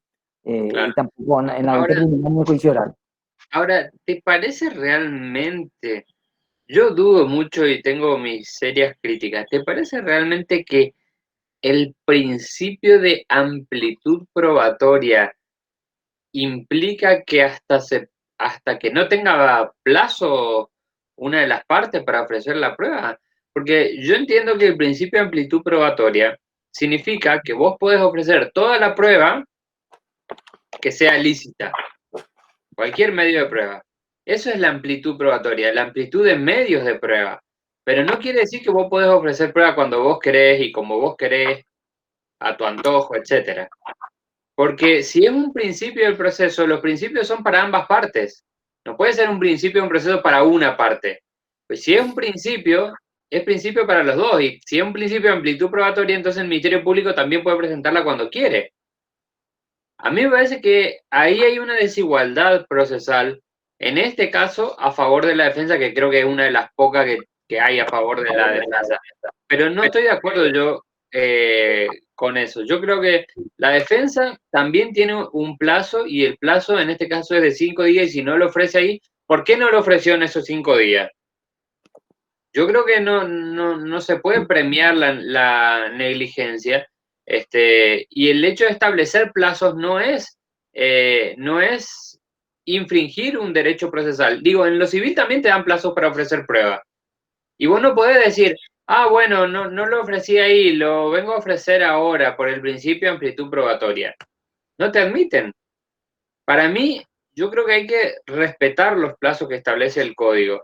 Y no estoy de acuerdo con que el principio de amplitud probatoria signifique o se traduzca en que uno puede ofrecer prueba cuando quiere. Como dijo un alumno mío en un juicio oral, cuando se les plazca. Sí, sí, esa es una posición que se tiene. Ahora, el problema que se da es lo siguiente. Si bien es cierto la acusación se plantea en una fecha que determina el juez, realmente el análisis y lo que escucha la defensa con respecto a la acusación es recién en la audiencia preliminar. Entonces se entendería que, bueno, a lo mejor no lo estudió totalmente para ese momento y ahí es donde el fiscal debe exponer, pero realmente si el objetivo de la audiencia preliminar es que el fiscal se vaya y se ratifique sin explicar la acusación y que cada uno diga lo que plantee sus cuestiones y que a pesar de ello el juez va a enviar al juicio, a la siguiente etapa, no tiene sentido. O sea, yo hoy soy muy crítico a la audiencia preliminar. O sea, hoy, ¿para qué hacer audiencia preliminar? Voy yo, ¿verdad? O sea, yo voy un poquito en el análisis que vos estás diciendo, que lo estás haciendo me parece correcto, es una posición, pero nosotros también tenemos otras cuestiones, ¿verdad? O sea, para mí, el momento del análisis de la audiencia preliminar no es con la presentación de la acusación, sino que es en la audiencia preliminar. Y en la audiencia preliminar podría ser que ahí está escuchando, la defensa está escuchando en qué se sostiene esa acusación y cuáles son las pruebas. Entonces ahí podría él, yo creo que ahí sí podría darle la facultad que pueda ofrecer la prueba que crea conveniente, porque también puede ocurrir que haya una acusación, pero que las defensas tengan la posibilidad de hacer los planteamientos que puedan ser un procedimiento abreviado, una suspensión condicional del procedimiento, o que se vea alguna solución alternativa. Entonces, yo creo que ahí recién se va a ver qué posición va a adoptar el Ministerio Público ante ese planteamiento. Por eso es que en la audiencia preliminar podría, para mí, plantear las pruebas, ¿verdad? Es cierto, es cuestionable si uno va por el tema de igualdad procesal. Pero también yo creo que es una de las pocas veces en que se trata de igualar, ¿verdad? Porque yo creo que es lo que ocurre en otros fueros cuando se trata de igualar, por ejemplo, en el derecho laboral, cuando se trata de ver en algunas situaciones, especialmente de tema de presunciones, porque la parte más débil sería siempre el trabajador, entonces la presunción siempre a favor del trabajador. Entonces, la ley trata de hacer ese equilibrio. Lo mismo en el tema de la niñez, ¿verdad? Siempre en la niñez dicen a favor del menor, ¿verdad? A favor de la niñez, del niño. Entonces, con eso, esos principios son los que te van creando algún tipo de situaciones. Entiendo tu posición desde el punto de vista estrictamente procesal, es así, pero hay una solución que se dio, pero también yo creo que hay una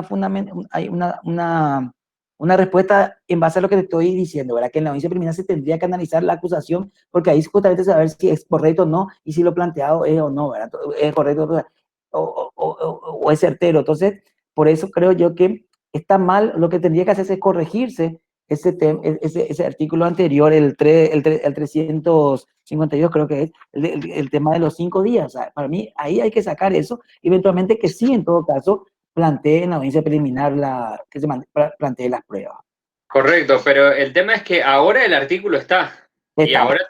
ahora tenemos que adecuarnos al artículo. No podemos, si el artículo nos dice, tenés un plazo de 5 días y en esos 5 días, entre otras cosas, tenés que ofrecer la prueba, yo no entiendo, no admito que la puedan presentar en la audiencia preliminar con un argumento como el del principio de amplitud de la prueba, que no encaja por ningún lado. Porque si uno dice que es un principio del proceso, los principios son para las dos partes. Digo, el principio de, qué sé yo, imparcialidad del juzgador. Es para todos imparcial. El principio de igualdad procesal, todos son iguales. O sea, si es un principio del proceso, es para todos los que están en el proceso. Y por tanto, si hay un principio de amplitud probatoria y ese principio se entiende mal, como se está entendiendo a mi criterio, que lo entienden como que podés presentar la prueba cuando querés y como querés, entonces eso debería ser para las dos partes, si es principio del proceso, ¿no? Entonces, las dos partes deberían poder presentar cuando quieren. El Ministerio Público podría no presentar en la acusación, sino llegar a la audiencia preliminar y decir, acá vengo a ofrecer mis pruebas. Si la defensa puede hacerlo, ¿por qué no lo puedo hacer yo? Entonces, para mí, los dos tienen plazos y tienen que adecuarse a esos plazos. Porque otra cosa es que, ¿cuál es el objetivo por el cual se establece un plazo de 5 días para la defensa? Y también se le establece un plazo al Ministerio Público, que es cuando acusa. ¿Por qué se le pone a las dos partes, se les dice, ustedes tienen que ofrecer prueba? Y en los dos casos, esa exigencia es antes de la audiencia preliminar. ¿Por qué? Me parece a mí que es claro que es para evitar sorpresas. Es decir, yo no te tengo que sorprender a vos en la audiencia con, mira, te ofrezco toda esta prueba.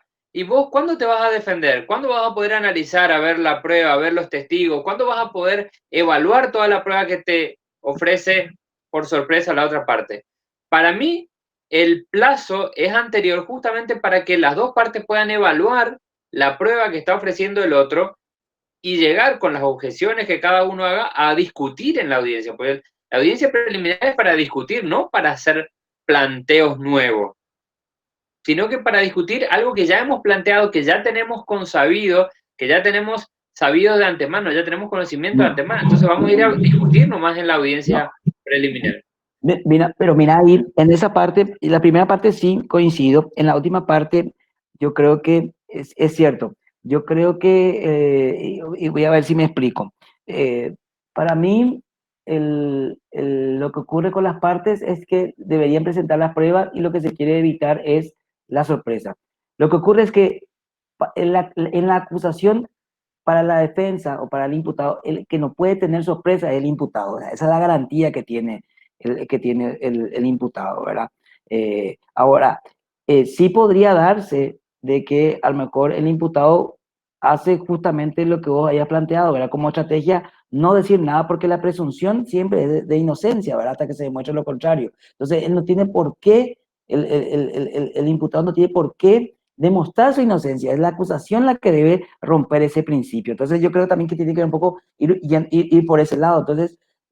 Entonces ahí no hace falta que esté diligenciando ninguna prueba durante la audiencia, durante la parte investigativa, sino lo puede hacer en la acusación. Y en la última parte, yo creo que la acusación, justamente en la audiencia, es que se analiza si la acusación está o no correcta, ¿verdad? Si bien es cierto, si uno analiza el proceso, en la definición del proceso como dos iguales ante un tercero, en ese diálogo y que ambas partes tienen que tener, deben tener todas las facultades y los mismos derechos, acá yo creo que se piensa que la acusación siempre va a tener un poquito más de posibilidades que la defensa, ¿verdad? O que el imputado. Entonces, trata de igualarle de esa manera, ¿verdad? Sería una respuesta que se podría dar de por qué no se cumple directamente con esa igualdad procesal, ¿verdad? Entonces, porque también está el principio de inocencia, como también está el hecho, y que para mí está mal, y creo que una ya discutimos, es que es lo que el artículo 172, que es el objeto del proceso de la búsqueda de la verdad.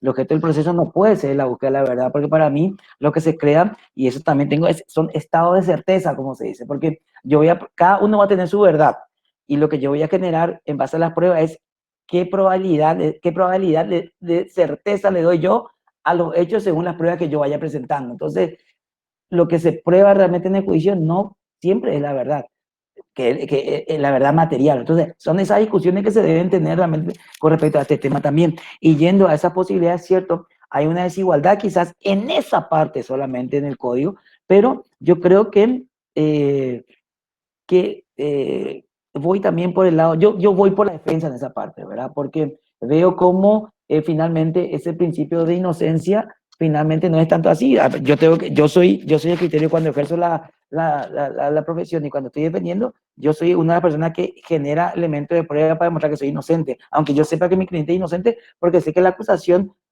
acá no sabe hacia dónde va a ir, ¿verdad? Entonces es complejo el tema. No coincido en esa última parte, pero entiendo, porque no me convence ahí, no veo la igualdad. Y ojo, porque yo soy súper a favor de Sí, la defensa en este código tan desigual. En este sí, código tan desigual, yo soy siempre a favor de la defensa, pero lo que pasa es que en este caso me parece que hay que, hay que estar más próximo a la igualdad. Si sí, reclamamos igualdad desde el lugar de la defensa diciendo, bueno, dejen de darle tanta prerrogativa al Ministerio Público, cambiemos la norma, que si el Ministerio Público no acusa en la fecha que haya sobreseimiento definitivo directamente, sin enviarle al fiscal adjunto y darle la posibilidad que corrige, todas esas cosas, yo creo que tenemos que ir hacia una igualdad verdadera, hacia una verdadera igualdad de armas. Y de los dos lados, o sea, no desequilibrar. Si sí. los dos tienen plazo, que los dos cumplan los plazos, que no uno no sorprenda al otro. Me parece que eso es decir, bueno, evitar la sorpresa es evitar la sorpresa al acusado nomás. No, me parece que evitar la sorpresa es evitar la sorpresa para las dos Ujú. Entiendo. partes. En lo que es una igualdad, que las dos partes sepan de antemano. En este caso me parece que las dos partes también deberían tener de antemano sabido qué es lo que están planteando cada uno y no hacerlo por sorpresa en la audiencia preliminar. Pero bueno, Sí, entiendo perfectamente. Seguimos, si te parece. excelente. Ok, ok. Sí, es para discutir, interesante, es un tema interesante. Y bueno, ahora vamos a ver el artículo 356, se refiere a lo que resuelve, o que lo que el juez debe resolver en la audiencia preliminar. Ahí tenemos todas las posibilidades: admitir total o parcialmente la acusación del Ministerio Público, el querellante, ordenar la apertura de juicio, ordenar la corrección de los vicios formales de la acusación, resolver las sesiones planteadas, sobreseer definitivamente o provisionalmente según el caso, suspender condicionalmente el procedimiento, ratificar, revocar, sustituir o imponer medidas cautelares, ordenar el anticipo provisional de prueba, sentenciará según el procedimiento abreviado, aprobar los acuerdos que hayan llegado a las partes, respecto a la reparación civil, admitirá o rechazará la prueba ofrecida para el juicio, podrá ordenar prueba de oficio solo cuando sea manifiesta la negligencia de alguna de las partes y su fuente resida en una actuación ya realizada. Esto también es un elemento que podría decirse que con esto ahí se rompe también un principio de bilateralidad, porque le da esa posibilidad al juez que de no ser un tercero imparcial, sino que se convierte en un investigador. Ordenará la separación o la acumulación de juicios. Eso es lo que puede resolver el juez. Y vamos al primer elemento, que es lo que yo quería hablar un poco, y para ir viendo, para ver cómo vamos a ir terminando. Esto es autoapertura a juicio, su alcance y la revisión. ¿Qué es la autoapertura a juicio? Y bien te lo define como la decisión judicial por la cual se admite la acusación, se acepta el pedido fiscal de que el acusado sea sometido a un juicio público. Evidentemente, acá lo que se señala es que para el Ministerio Público hay una certeza, una probabilidad alta de la comisión de un hecho punible, antes de certeza, una probabilidad pues en base al caudal probatorio que tiene de poder defender una acusación, y después de garantía el análisis que, sí, que se han dado que se cumple con todos los requisitos de la acusación, y por eso envía a la etapa de juicio oral y público. Y justamente si no se cumple con esos requisitos, él no debería tener otra opción podría anular o no la acusación totalmente, ¿verdad? Y esa sería una garantía ciudadana, pero con lo cual realmente no ocurre. Yo hasta ahora al menos veo o le veo mucho al juez penal de garantías como un pasapapeles, no toma decisiones, inclusive no solamente un pasapapeles, sino que un pasapelota tatá a los jueces de sentencia, porque finalmente hay juicios que uno ve que llegan a absolución en un juicio oral porque realmente podrían haber sido realmente solucionados en la audiencia preliminar si el juez de garantía tuviese un poco más de valor en las decisiones que deben adoptar. Bueno, estos son los elementos de la autoapertura de juicio, ¿no? Y acá vamos al tema. Muy bien, nosotros ahora vimos lo que era la audiencia preliminar, vimos los temas que pueden ser abordados en la audiencia preliminar, vimos qué resuelve la audiencia preliminar, vimos qué tiene la autoapertura de juicio, que la autoapertura de juicio tiene, bueno, es mejor ver nomás, la admisión de la acusación, la descripción precisa de los hechos, las modificaciones introducidas al admitir la acusación, cuando la acusación ha sido interpuesta por varios hechos, después admite parcialmente determinada comprensión los hechos por los cuales habla el juicio y la resolución por la que corresponde respecto a los otros hechos, la modificación en la calificación jurídica del hecho punible, cuando se aparte de ella, la identificación final de las partes, la procedencia o rechazo de las medidas cautelares, la intimación a todas las partes para que en el plazo común de 5 días concurran ante el tribunal y presenten y fijen domicilio procesal, cosa que tampoco se suele hacer, y la orden de remitir las actuaciones al tribunal de sentencia competente. Y acá tenemos nosotros una situación que se da en que realmente lo que se resuelva por parte en la audiencia preliminar, el auto de apertura a juicio, y como dice el artículo de referencia, le voy a leer, el 461 creo, dice el 461 del CPP en su última parte, no será recurrible el auto de apertura a juicio. Desde que entró en vigencia nuestro código hasta este fallo, de este acuerdo y sentencia 440 del 23 de mayo de 2019, siempre se tuvo que el auto de apertura a juicio era inapelable. O sea, legalmente es así. Yo siempre tuve el criterio de que a mí nunca me convenció. O sea, yo conocí el Código Procesal Penal siendo estudiante. O sea, cuando yo estuve en sexto curso, se promulgó el Código Procesal Penal y estudiamos el Código Procesal Penal actual.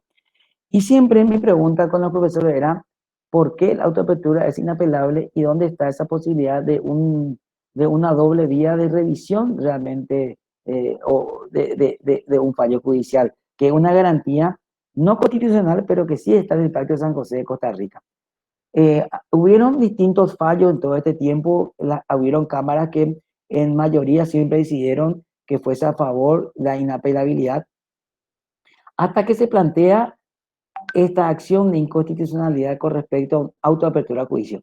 Y este es un caso conocido, porque hace poco fueron condenados los imputados. Es el caso de Camilo Suárez y este señor Guachire.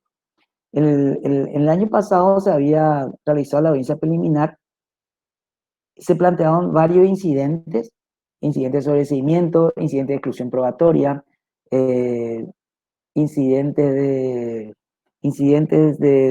diferentes formas de pedido de sobreseimiento.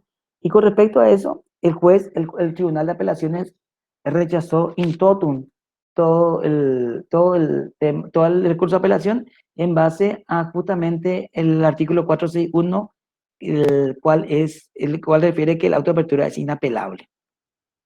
Pero con este fallo, este acuerdo de sentencia 440 cambia totalmente el paradigma con respecto a esta situación y hace que esto se vea de otra manera y que es importante que ustedes vayan manejando ya ahora.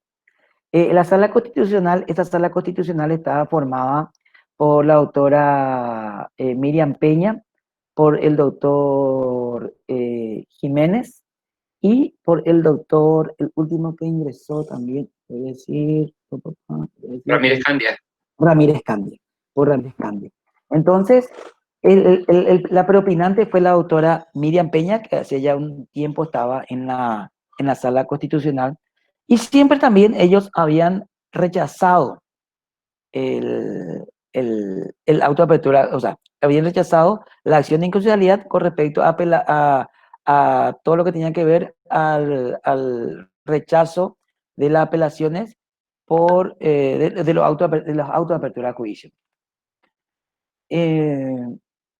Pero acá se daba, pero acá acá la doctora Miriam Peña es la propinante, como le dije, y hace un cambio en la forma de interpretación, porque ella se daba cuenta, y según el fundamento del fallo, es que esto tiene que ver en un análisis que para poder plantear apelaciones deben existir agravios.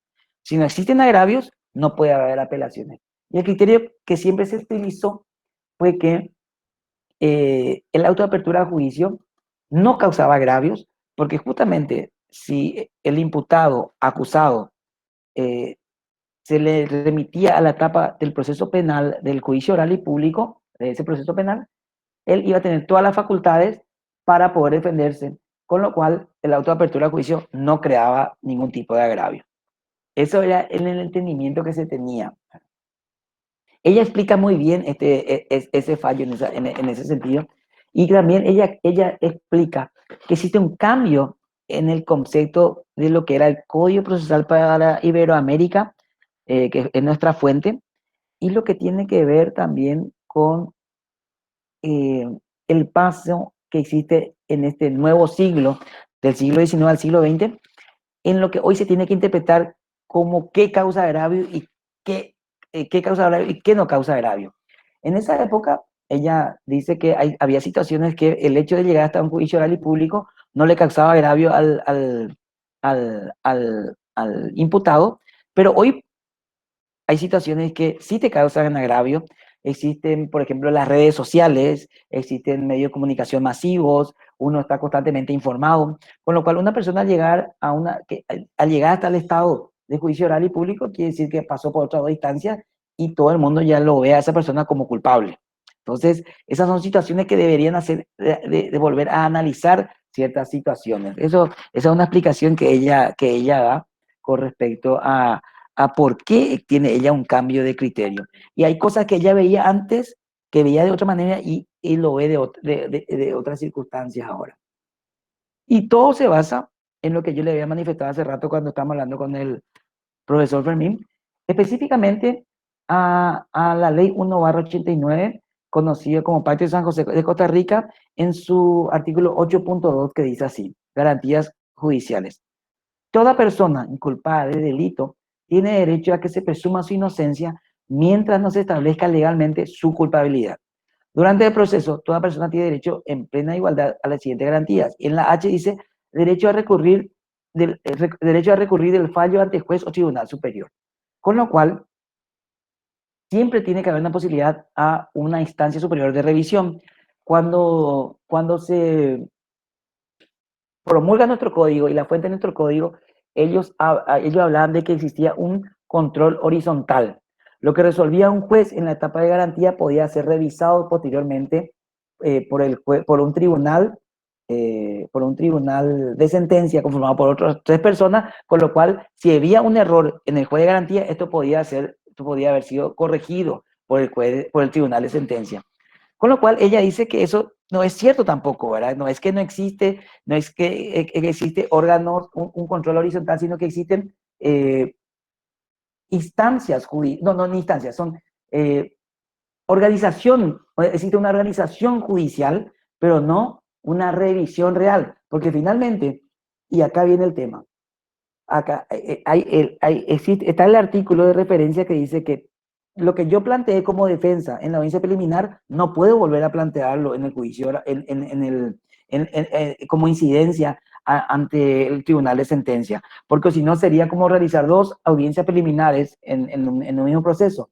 Entonces, yo no puedo, solo puedo plantear hechos nuevos o cuestiones incidentales nuevas al inicio del juicio oral. Entonces, finalmente, la revisión supuesta o ese control horizontal que debe existir por parte de lo que resolvió el juez en el auto de apertura de juicio es realmente una gran falacia, porque no se da finalmente. Entonces, la única forma que se da es si existe un tribunal que lo pueda realmente revisar.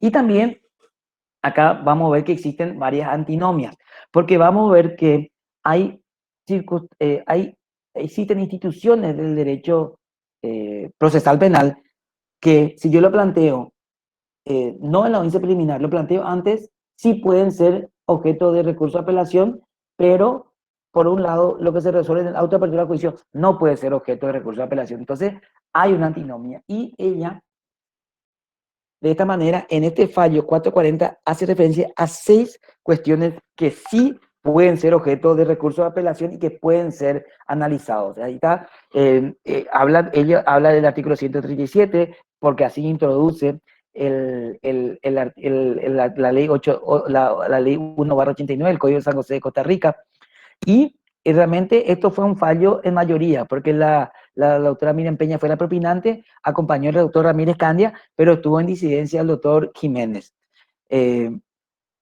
Y lo que hace referencia, y es un fallo espectacular porque lo leí varias veces y es muy interesante, ella dice que que sí puede ser objeto de apelación en los siguientes casos. Uno, cuando la sospecha se funda en elemento de convicción obtenido ilegalmente. ¿Qué ocurre? Si el incidente de sobreseimiento, el cual yo planteo, sobreseimiento definitivo, en la audiencia preliminar, se basa en un elemento probatorio que fue incluido ilegalmente, entonces corresponde que se resuelva en la audiencia preliminar. El juez no tiene por qué, si existe una prueba ilegal, no tiene por qué él no revisar esa prueba, porque a veces ellos dicen, no, eso va a ser análisis, el tema lo que tiene que ver con el tema probatorio, se revisa en el juicio oral. Y realmente ellos tienen todas las condiciones de revisar si esa prueba fue obtenida ilegalmente y si esa prueba es fundamental o es importante en la acusación o es el elemento fundamental en la acusación, por ejemplo, y sin entrar a discutir ningún tipo de circunstancia, por ejemplo, un video obtenido ilegalmente, un audio obtenido ilegalmente, entonces, si esa es la prueba fundamental y ese es el elemento probatorio, el inicio del cual se agarra la cadena de pruebas posteriores, entonces podemos decir que es ilegal y el juez de garantías está facultado a poder analizarlo. Entonces, no hace falta llegar hasta el juicio oral para que eso se admitan todas esas pruebas, se analicen y después finalmente salga absuelto, porque eso genera un agravio realmente. Esto genera agravio, por lo cual ella dice que ante elementos de convicción obtenidos ilegalmente, sobre los cuales se basa el pedido de sobreseimiento, sí puede ser objeto de recurso de apelación para que se analice en otra instancia. También ella dice que cuando la apelación sea con respecto a pedidos de inclusión o exclusión probatoria, también esto es importante que pueda ser materia de recurso de apelación y en base también a lo que he manifestado.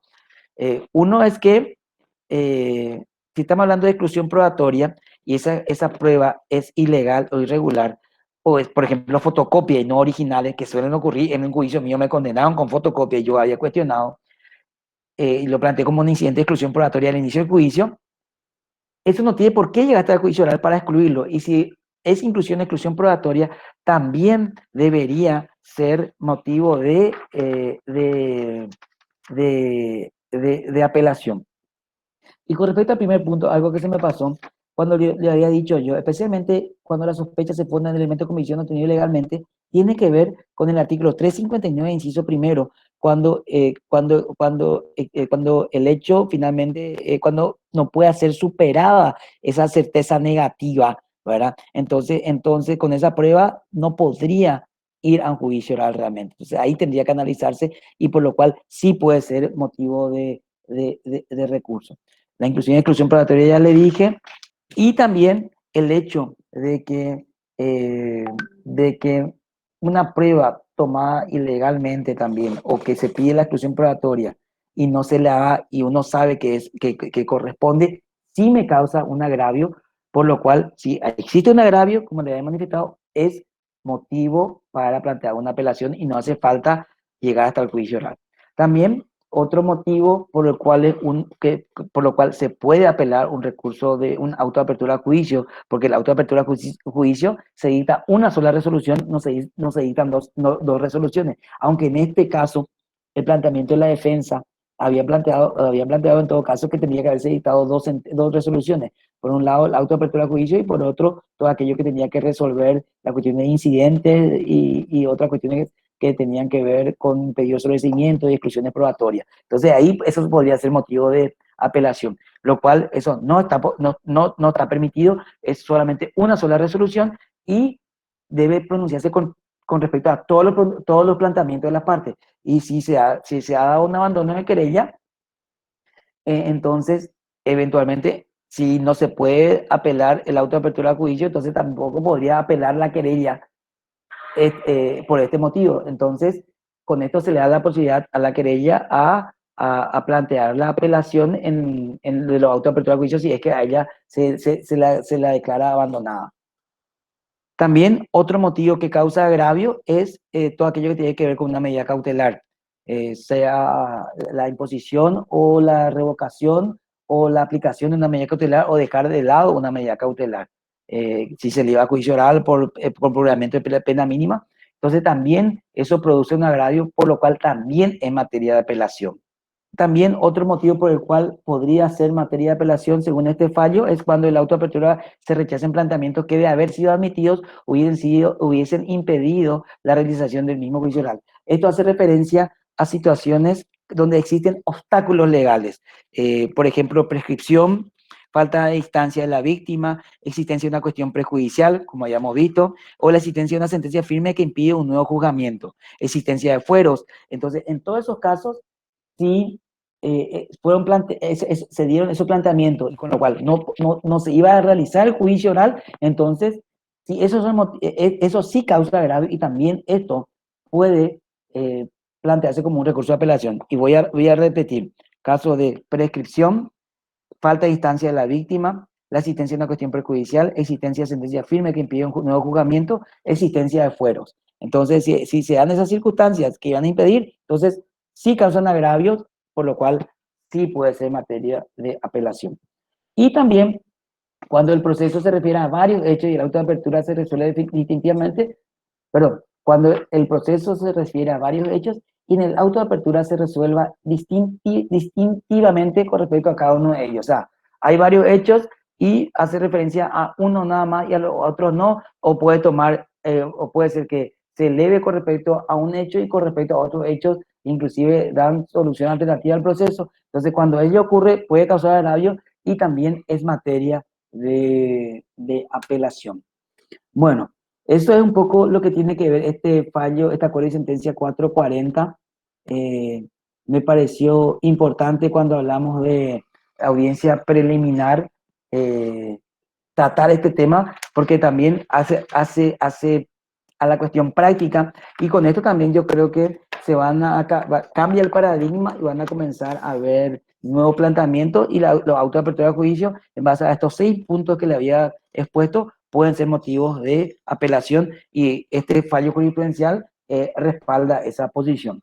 Bueno, yo te quiero agradecer realmente por haber estado, siempre estás disponible para estos eventos académicos y la verdad que es un honor tenerte, no solo por tus conocimientos, sino por tu prestigio y porque sabemos que estás muy ocupado, pero aún así te haces un espacio y compartís las cosas que escribís o que pensás con nosotros. Así que en nombre de todos te agradezco por esta charla y ojalá que el año que viene podamos seguir haciéndolas y que podamos tenerte ya en forma presencial aquí en Ciudad del Este. Sí, es importante porque después vienen los festejos, como hicimos el año pasado. Entonces es importante. No, Eso es fundamental. sí, no, la comensalidad, ¿verdad? Como siempre nos dicen. No, realmente para mí, sabes, Fermín, te aprecio mucho. Sos una persona realmente que también inspira y que uno cuando vos llamás, uno quiere estar a tu lado porque yo sé que tenés una vocación para esto.